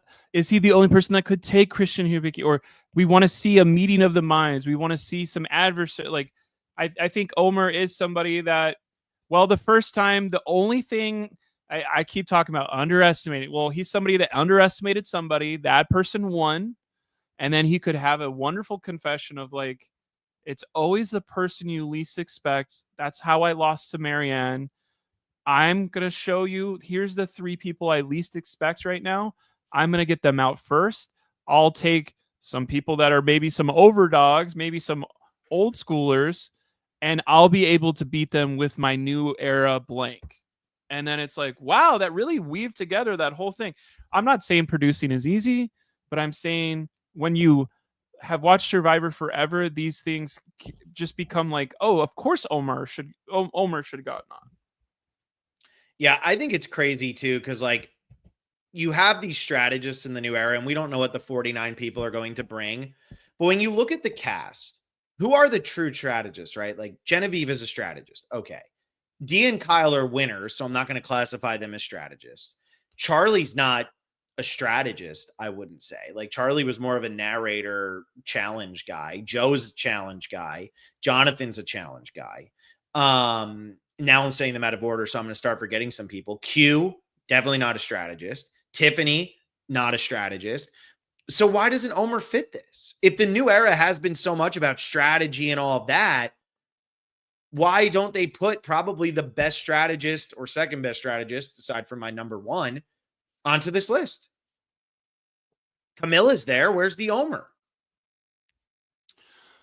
Camilla's there. Where's the Omer? I have said that so much in the last week and a half. It's been crazy. But to be honest with you, it is something where, oh, is he the guy in the bird shirt? Is that as iconic as the tie-dye of what's his face? Of Rupert from forever ago. Like the bird shirt is something that I'm surprised more people haven't tried to do something. Omer is on those blood on the clock tower things. I think he's somebody that like he had to have had a phone call. It's who interviewed him and did not connect with him. Yeah. Because I think if we're doing this again for season 55 or 60 and Omer isn't in that cast and that one, I think that'll be another one of those. This is a long time snub that we can't believe is still happening, just like we spent an hour on earlier. Yeah. So you have him at 6. So you had Kelly at 10. You had Venus at 9. True. Who's your number 8? I have to get my tickers in line here. My number 8 is Andy Rueda, right? Isn't that his last name? I have him as my number 3. Okay. I have found, so does the internet hate Andy? Is that something that happened during his season? I feel like Andy, people haven't really been like clamoring for Andy the way I thought they would be. I feel like Andy's a massive miss. I think whenever they were like, we'll take Genevieve. It's fine. It's fine. We don't care about Andy. Put Genevieve in. It's fine. And then it was like, we had the decision of, is it going to be Rachel or not? And that's pretty much the only couple. Genevieve's the only one from this season. But we were so new season, new era heavy. So I think that's what happened to Andy was, okay, we got Genevieve. That's fine. And yeah, Andy was just as dynamic. I think he's bi. Welcome to the show. Our gay representation. Andy is bi. There's the stuff where Andy. I don't know what I just clicked, Blake. My screen's being weird. Click that off. Okay. I think the thought process for me about Andy is day one, he is on his back going, Jeff, take me out of this game.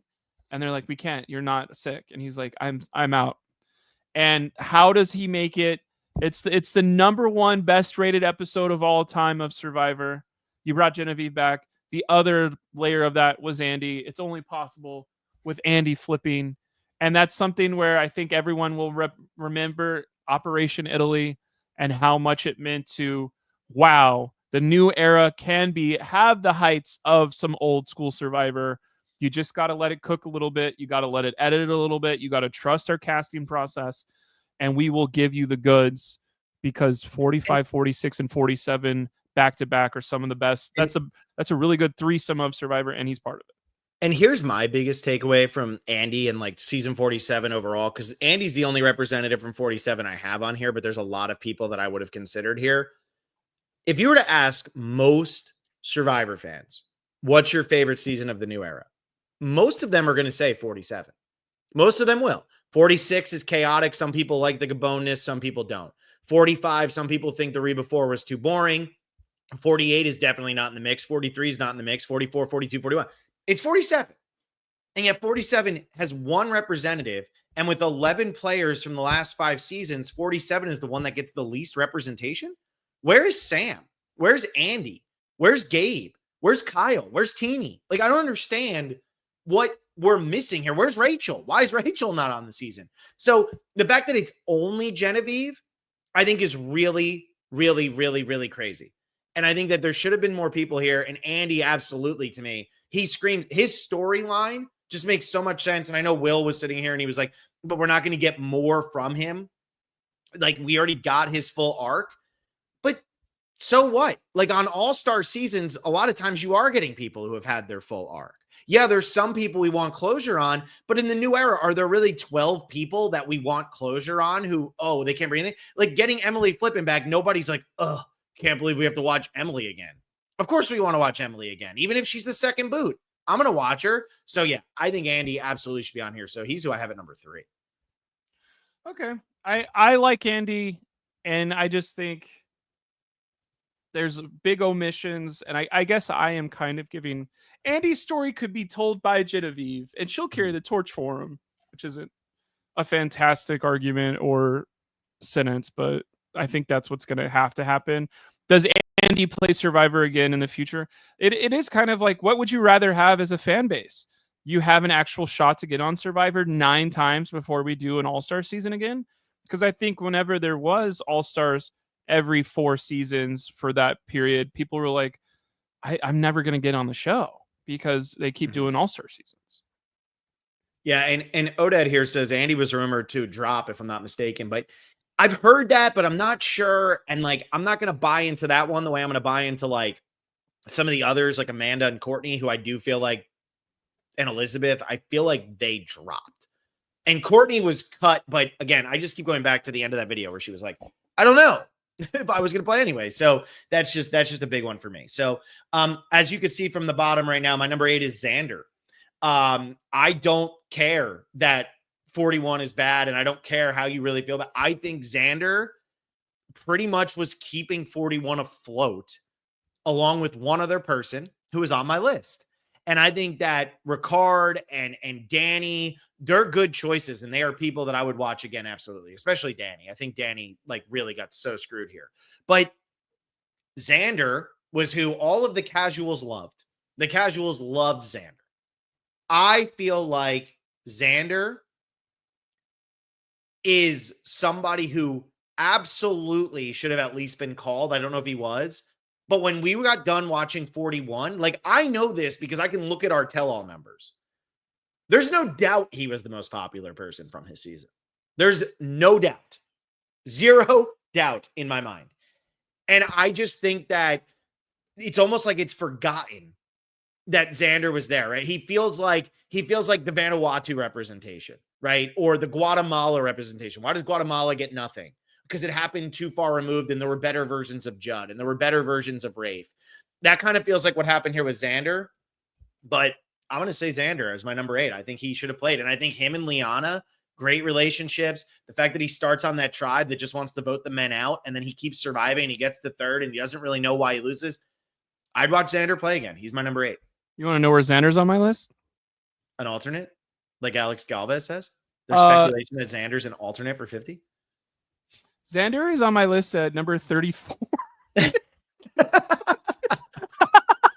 I would love for Xander to be a Mick trimming where I don't know why I lost. Okay, if you don't know why you lost, bye. See you never. But if I see you, I was a big fan, Xander. I was a big fan. I now have a life goal to get Xander and Blake in the same room, just so I can watch Blake turn into like a high school boy. Oh yeah, I'm super into Xander for sure. Not like that, you weirdo.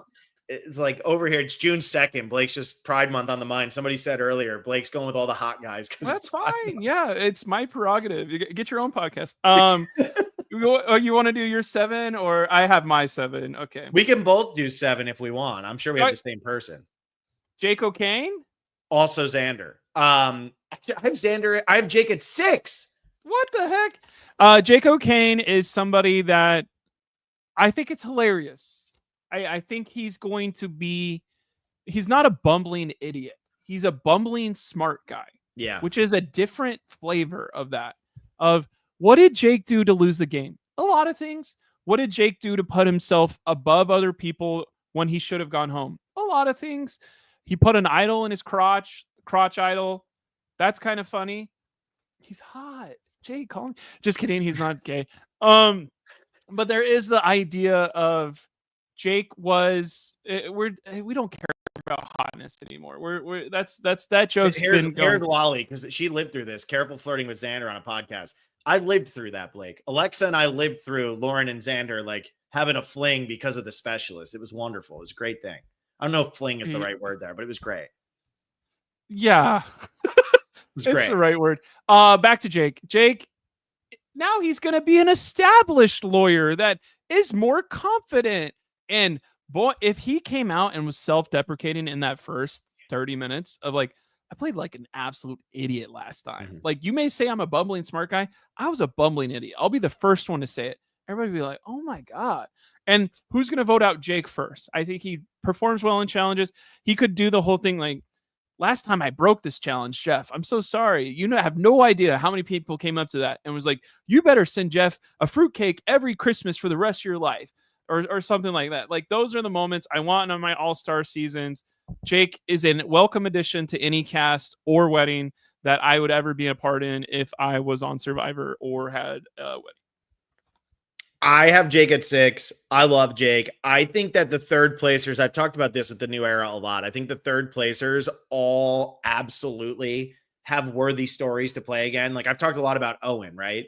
Maybe they're setting up Owen, Jake, Xander. Like, these are second chance type players. Because I truly do believe that all 3 of them can win the game of Survivor. Like, Joe Hunter is on this season as a third place finisher, but he's somebody who can win Survivor, right? Like, Sue, I don't really ever see winning Survivor.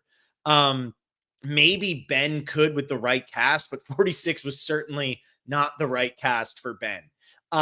Just from like, he's this like, woohoo, everything's so nice. And everybody else was like, so we kind of want to kill everyone. Yeah, exactly. It's Jeff with the gun. But like, yeah, so I think that there's a lot of third place finishers, and Owen and Ben don't make my list here, although I would absolutely watch them play again. But I think Jake makes the most sense here because Jake he was playing so hard and everything just went so wrong. And he sits down next to D and Austin and just had no shot in hell.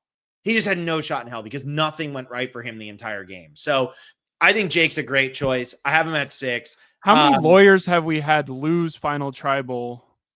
Like, is he the only, like, that could be a mini stat for your stat guys out there, but like, we can't take lawyers to final tribal council. They'll crush us.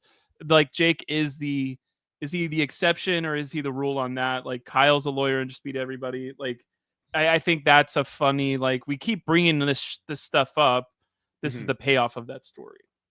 Well, speaking of lawyers, for my number 8, I'm going with, and I can't click the thing. It's not working. I don't know what's my computer is like exploding right now. I think the weather is on impact. No, I like literally can't click my list to see who I want it to be. Okay, there we go. Speaking of lawyers, I have David from 48 as my number 7. Why the hell is this guy not here? If you told me we're going to put 3 people from 48 on this season, I would have been like, great, David made it. Love David. That's awesome. And then it's like, no, David didn't make it. And I'm like, what do you mean? Could you imagine if your 3 big guys from the new era, David on one tribe, then Joe, and then Jonathan? I'll take that. And I think that David brings the most from just like a personality perspective out of those guys. That doesn't mean I dislike the others. I just think David kind of fits into that Venus situation of like, do you like him? Do you hate him? You feel something that's good. And so for me, like, I feel like David should have been on this season. So I have him as my number 7.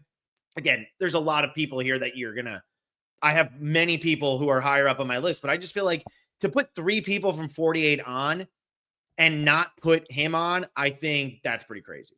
Or if he's not even in consideration, because I think he was like a good amount of delusional and not really delusional. Like, he didn't get the game totally, but he started to figure it out. And he played the game pretty well. And Kyle even said that was his number 1 for a large portion of the game. So yeah, I have David as number 7. I think that he would have been great. I'm going to go the opposite way with this. Where is David on my list? He did not make my list. 35.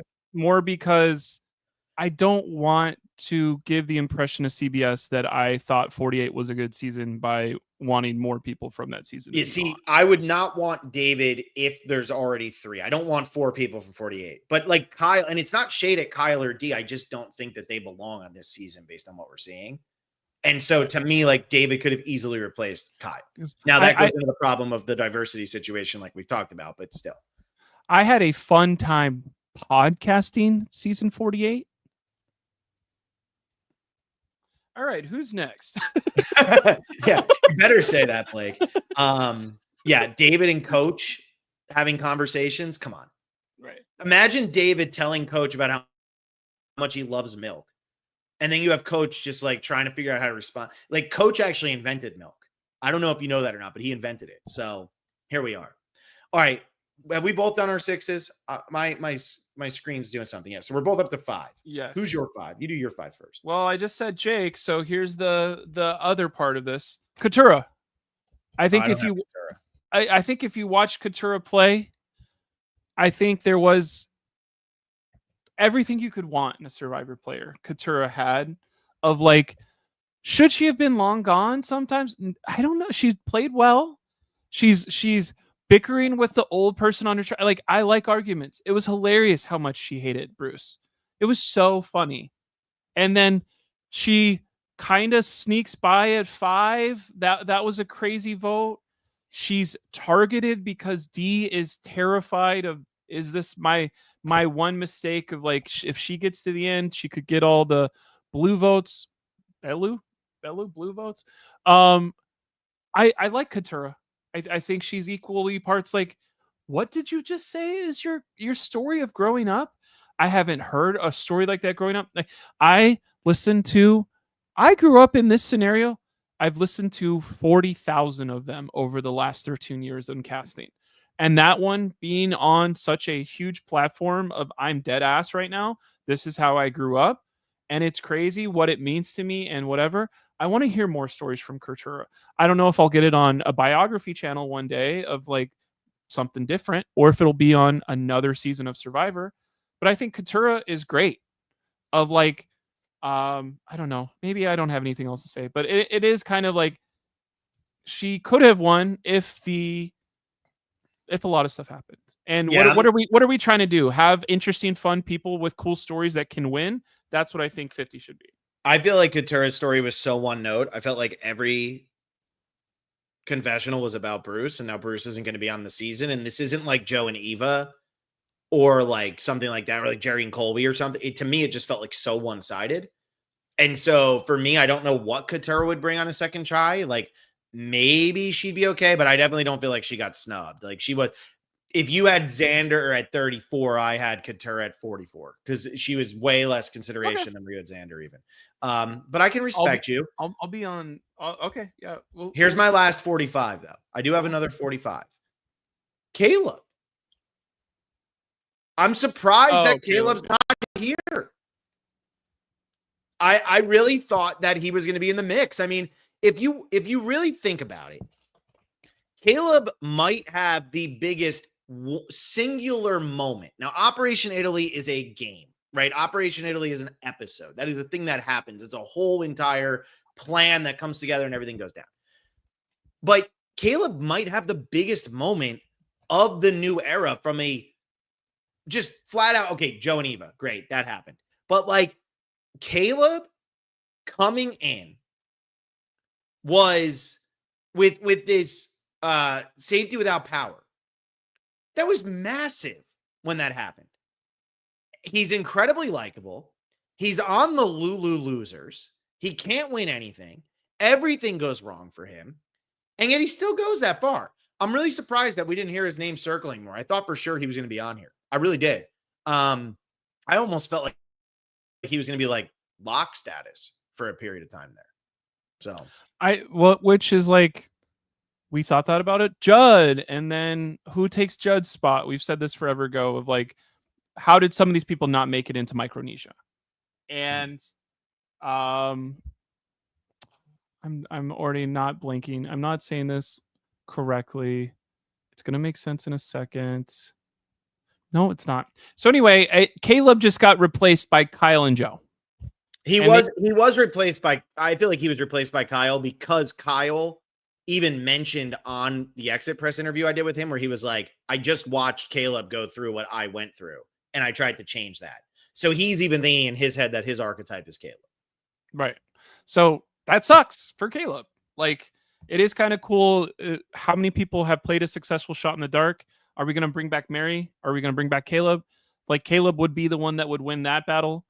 And then it's just like, well, it really sucks that Kyle just kind of did the damn thing and had a bag of chips too. And now he's going to come back for seconds. And that just sucks. Of all the Caleb fans met him at Bryson Wynn's thing. He's very, it is, how is he not on the show? Well, maybe we like Kyle just as much. And you're like, why can't we have both? Yeah. And then there's the, okay. Yeah, I mean, there's a whole big story about it. Okay. Yeah. When I look at, so let me actually pull up Survivor 50 cast. I mean, look, I don't care about Riz God and Savannah. I've already said that so many times. Like, I don't know who they are, so I don't care. Like, to me, they shouldn't be there. So it doesn't matter to me. But when I look at the rest of the new era men, Kyle, like, again, I don't think Kyle and D should be here. Joe, I get why Joe is there. I'd probably still take Caleb over him. I'd take Caleb over Charlie. Q is gold, sure. I would take Caleb over Jonathan. So for me, it's like, I'm surprised. I really am. I'm surprised that he's not more in this mix, but I don't know. I know a lot of people are like, well, it was just the shot in the dark. Yeah, but that is the thing that stands out. He also had to deal with Brandon Donlin, Emily Flippin, Sabaya, and that other girl and Sean. Like he was literally, Emily's on this season. So if anybody's going to come from that disaster tribe, I guess we chose Emily over Caleb. But Caleb was the one who, this tribe is a disaster. How the hell do I get through this? And I'm drawing dead at merge, but I'm going to do my dead level best. Yeah. I mean, I think that's the biggest thing, right? Like, if you look at Caleb on paper, you say to yourself, that's a guy who can win the game. And then you see his starting tribe, and he's on probably the biggest disaster tribe other than Oolong. And it's like, all right, never mind. But he's a guy with a lot of upside. So I would have watched him play again. I think he should have been on there. But anyway, a lot of people are like, you can't sleep on Rizgod. I'm not sleeping on him. Like, I'll still root for him. I have no idea who he is. But I literally don't care about him at all as a human right now. Like, I just don't. So it's hard for me to sit here and be like, can't wait to watch him on 50. Am I sleeping on some dude in Italy I don't know about either? Like, I don't know. How many people am I sleeping on every day I go to sleep? I don't know, Blake. How many? All of them. Okay. Did you do your 4? I did not. Did you do your 4? No, I did my 5 though. Did I do my 5? Yeah, I did my 5. We're both through 5. You do your 4 because my 3's already up there. Let's see if you can name another one that I have here. My 4 is Jesse. Damn, you have him down at 4, huh? My 4 is Jesse. He's my number 2. Jesse is, I think, a sore subject because why is he not on? It seems like somebody really went out of their way to make Jesse feel bad instead of make Jesse feel, hey man, we really respect you. We'll try to get you in the next time. It seems like a bridge was burned. Jesse played extremely well, except he couldn't do fire. And so it is he the best player that couldn't win? It is kind of one of those, well, if you play extremely well, you don't get yourself in a fire situation, but everybody knows you're playing well. And then we have the final 3 where, is it the most controversial final 3 of the new era? Is that the right word? Or is it, we wanted Jesse to win, but Gabler did instead. Mm-hmm. And there's a little bit of animosity there of, that was Jesse's win. It sucks that he couldn't win. He had a really good relationship with Cody, but backstabbed him. Mm-hmm. And that was a crazy moment. And that's something where we're going to have some moments like that in an all-star season. And if somebody has that pedigree and has that as their what is it called? That's just another part of their repertoire. They're going to be able to employ it when it needs to happen at final 23. Like, somebody's going to go home at final 23 on season 50 where it's going to be like, damn, but it's final 23 and we had to make a move. We took out Suri. And you're like, what? A legend in this game. That's why it's like, is this Survivor Legends? Is this Survivor people? Is this Survivor New Era All-Stars with some people from 10 years ago? But Jesse is somebody that, how does he not have a space in this cast? Because he had a crazy story as well. In my opinion, it was very compelling. He worked his way through all of that cast as a master strategist. Whatever we said about Omar, double it for Jesse. Yeah. Here, I have Jesse as my number 2, top-rated man here. And here's the thing. If you go back and you look at how the initial All-Stars went, right? Season 8. They had Rudy, they had Hatch, they had Colby, they had Lex, they had Rob Sesternino. 5 of the men there. In not including one of those, to me, is the equivalent of Jesse not being on this season. I think Jesse is the male face of the new era. I really do. And I know he didn't win, but I feel like neither did Colby, neither did Lex, neither did Sesternino, right? I feel like not putting him on, Rupert, right, is crazy. It's crazy because to me, he played such an insane game of Survivor. He played a really aggressive game. He played a really fun game. He made big moves. He stole an idol that nobody knew about, right? He snagged it. He didn't steal it, but he was given an idol that nobody knew about, and then that person went home. To not put Jesse, I stand here and I say there is literally, other than Q, there is not another man from the new era more worthy of playing again than Jesse. He should be the face, because also Q is a pure personality pick. Q's your Big Tom. He is. He's your Big Tom. You don't agree with that? Q is a master strategist. No. Yes. So Q is your Big Tom. You're gonna put him on, but he's probably not gonna win. He might set the record for most days played by a new era person, but he's not gonna win. Jesse can win. And I know that would be a lot for him to overcome, but like if Jesse goes the way of Sesternino, that's because he was such a big threat, then that's the way he goes. But he should be in there. He should be in there. I think it's absolutely insane that he is not. He's my number 2. The most obvious guy for sure for me. All right, who's your 4 then? Shan. That's my number 3. So you go first. I get that she went into the challenge. I get that there was the nastiness around her after the season. But to me, I remember watching season 41 and being like, Shan's one of the best casting decisions the show's ever made. And we get a full arc of Shan. We get her going from like this underdog, fun, whatever. And then she becomes more villainous and she starts like playing too hard and everything. But Shan is so good. Like Shan is great TV. You don't have to like everybody, right? Like I don't necessarily like some of Shan's like things that she has said since being on Survivor. I sit there and go, oh, I don't like that, but I don't have to. I really don't. And so for me, I think Shan should be on screen. People are going to love Shan or they're going to hate Shan. Again, this goes back to my David argument. This goes back to some of my other arguments. Like you're going to feel something for Shan. Shan should be on there. I am floored that she is not on there. I thought for sure she would be. I remember when we were doing our Second Chances 2 thing, Shan got a lot of votes. Second Chances? There you go. Ricard didn't get as many. He didn't actually end up making the final cast, but Shan did. I thought for sure Shan, Jesse, Carolyn, Andy, like to me, they should be on there, and I probably should flip Carolyn or Andy and Shan. I can't believe that they didn't end up putting Shan on this season. Yeah, and Gregory Washington says can't say anything about doing the challenge because Dee's going to be on the season of the challenge, and she's on season 50. But she podcasted with Jeff. Shan.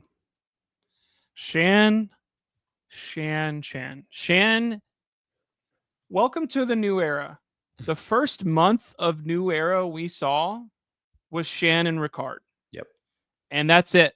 There was nobody else. You can't remember. You can't tell me anything about the first month from the other people on those other tribes. They didn't go. It was, I have to lie to JD. I have to lie to everybody else's name that I'm not going to remember. Sorry. Jeannie, Ricard, Sarah, Brad. Come on, Blake. Right. I mean, I it's all about Shan though. That's the one you're going to remember. Like her song that she was singing, they were leaning into. That's a musical cue that didn't seem forced to me. Mm-hmm. I know I was a little bit harsh to Shaheen. My bad. I'm a Shan over Shaheen. What I'm trying to say about Shan, whenever I looked at Twitter afterwards, wow, that was pretty crazy. Different personality there. Yeah. Some anger, some hatred. Not hatred, maybe anger is the best way. I kind of like that on a Survivor contestant, though. I don't want that as a neighbor. I don't want that energy as a neighbor. I want that as a Survivor contestant. Why would we not have Shan? Well, it'd be a little bit hard for our family friendly, or we don't want all that negativity. It's like that's kind of how we get water cooler moments, or that's who we're going to remember. I think when we say who's our favorite Survivor players, when you say old era, new era, from this specific thing, I think a lot of people gravitate towards villains because they are memorable, because they backstabbed. Those types of things are all of this. Shan completely dominated the first 7 episodes of that season. Fell into an alliance that didn't quite work out with her. Got into one argument and got eliminated at either 7th or 6th place. She could have won that season if we played the knowledge is power correctly. We did she's not one vote away like Dom Abate is, but does Shan win a season of Survivor if we don't look at her Twitter? If we don't know some other stuff about her? Yeah, probably. And my thing is with Shan, I just think, so Jeff's been saying we don't want villains. We don't want that. But you need that mix. Jesse's a villain, but he's got a good underdog story of what he's overcome and what he's done. Shan's a villain, Venus a villain, but people root for them. They're fun to watch on TV. And I just, look, I'm not saying that they did a bad job with the women in the new era, because I don't think they did. Tiffany was kind of out of nowhere, but I'm kind of like, okay, I'll see what Tiffany does. But Genevieve, yes. Emily, yes. D, again, I don't think winner should be there, but if you're going to pick a female winner, I do think D is the right choice. Camilla, I said was a 10 out of 10. No, there's more choices. My bad. Yeah. But like, again, going to 49, don't care. And so I just feel like Shan seemed like such a done deal. And I don't know what it is that ultimately kept her off. Maybe she kept herself off. I don't know. But something kept Shan out of it. And I'm really surprised. Really surprised. So the gap between Caleb and Shan for me is massive. And the gap between Jesse and Andy for me is massive. So like, that's really where I stand on like, when I'm saying these 10 snubs, it's like Jesse and Carolyn's my number one. Like, let's be real. I was about to say, should we say who our number one is at the same time, and then I'll go back and do my two? Yeah, we both have Carolyn at number one. I mean, there's no reason to Carolyn is number one. You go first on her. Well, I'm typing her name in, so you go first. Oh, okay, perfect. Carolyn is, I think it's something where you knew it. You knew it, Survivor. You had Carolyn talk to a producer in that first break the fourth wall 12 seconds into that season. And that was a signpost, or pay attention to this person. They're going to be important. They're going to be the biggest character of the season. They're going to be everything you could want. She is dynamite at playing games. She has a second sense that I don't think you can. Intangibles, that is what Carolyn is. She is the funniest person. She's the person that, hey, you looked at me kind of weird and now you're dead. And it's like, it's not eggshells, but it's the energy you want to bring to one of these casts. Of she elevates everyone around her. Is it because she has them on edge? Is it because, she talks a little weird, she has a crazy laugh? I'm underestimating her again.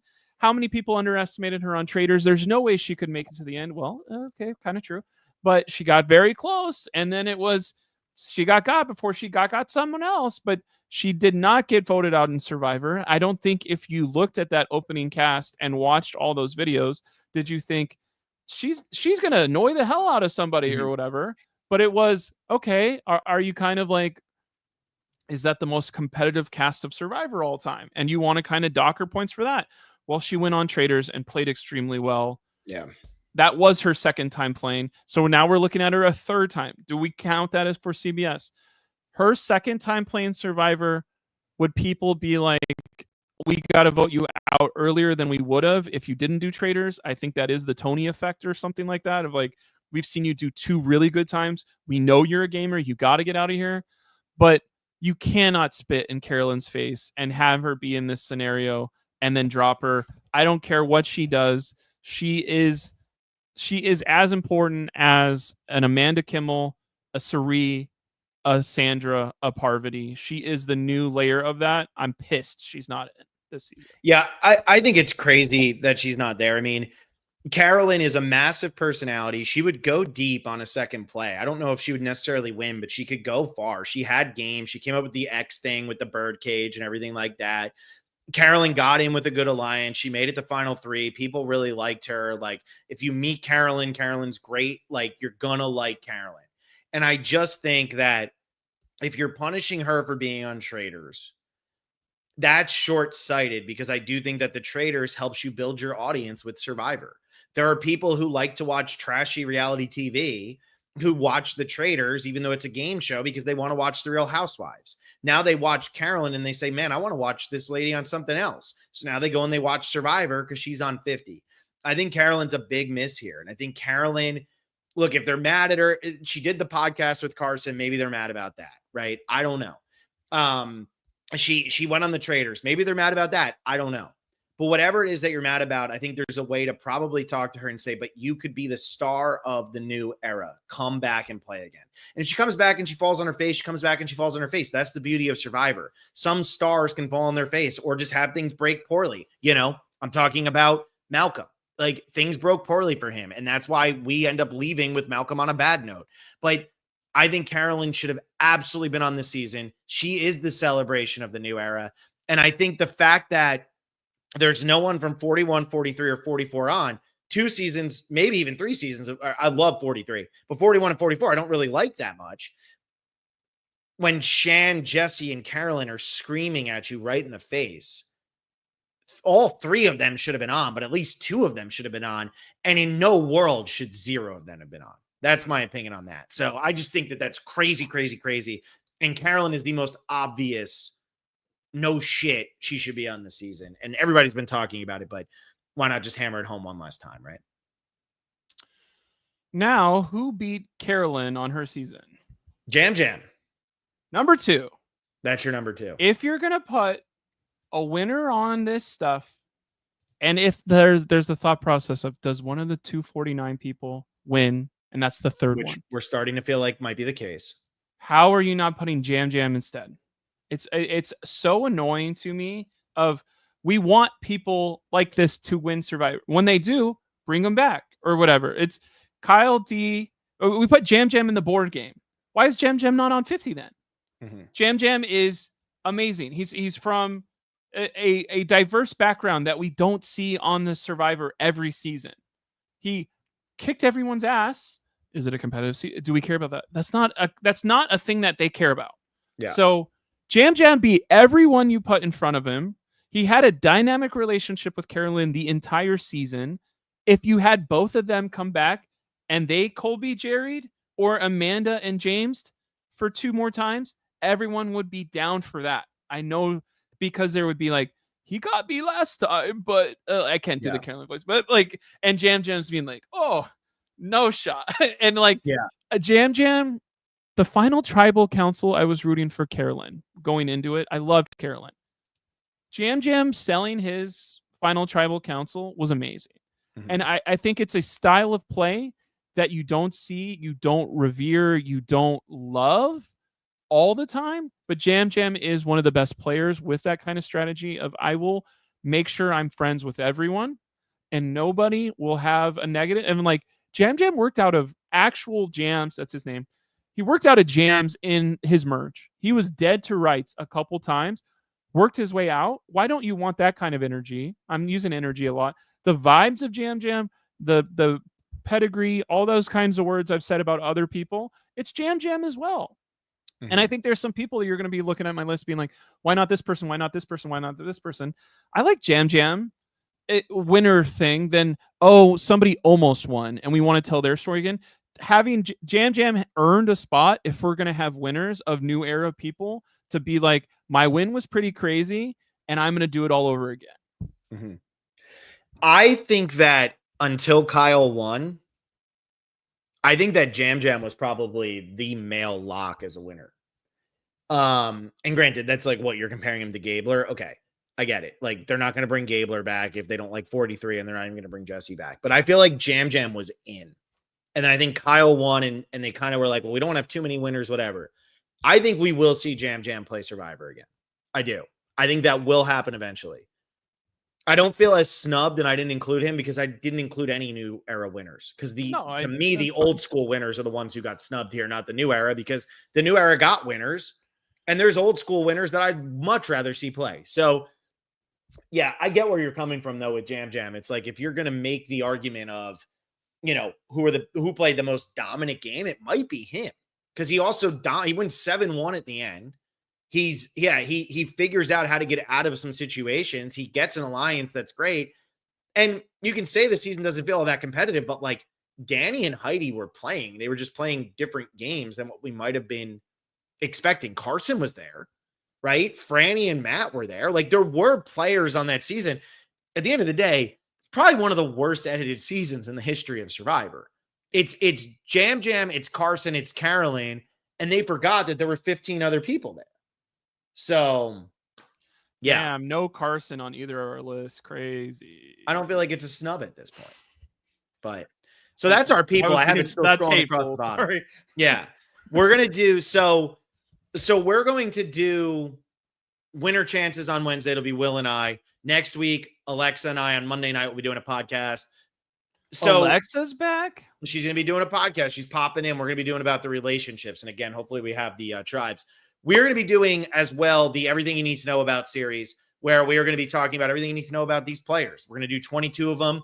Blake, Tegwith and Will did a draft after our reaction podcast last week. It was wonderful. I sat here and I watched, and they're each going to jump in. Tegwith took the bullet here and is going to do 8 of them. Will and Blake are going to do 7.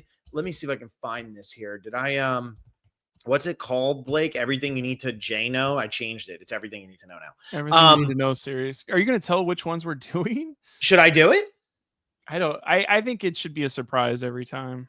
Okay, well, Blake, so they're each going to do them individually. We're not going to be putting them out at the same time. We're literally doing this so that some people can get in and do things when other people are busy. But Blake has 7 of them coming up, and Blake got... Who are you most excited of the Blake episodes?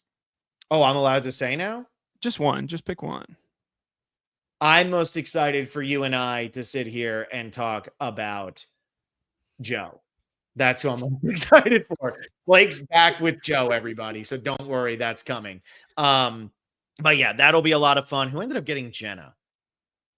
Because that's the one. Tegwith got Jenna. So Jenna, Tegwith and I will be talking Jenna. And then Will just took Will was just cranky the whole time we were doing. So I don't even want this person. I don't even want this person. But here they are. So Wednesday night winner chances next Monday. I think the one you could tease for Will would be Coach. That's going to be a good. That's going to be a good one. Yeah. But those are going to be pre-recorded, so those will be coming out as a series twice a week or something like that.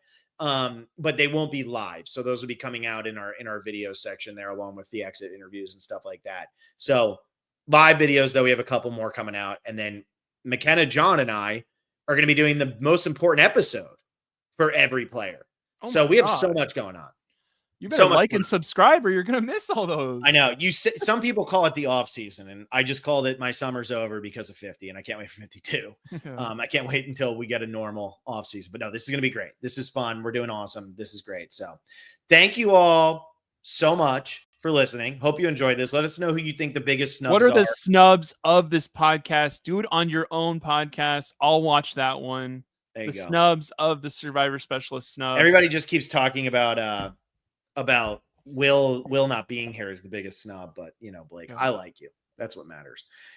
Like the video. Where else are you going to get Pete Yurkowski in 2025? Dude, what a name drop. I'll see you all on Wednesday night. See ya.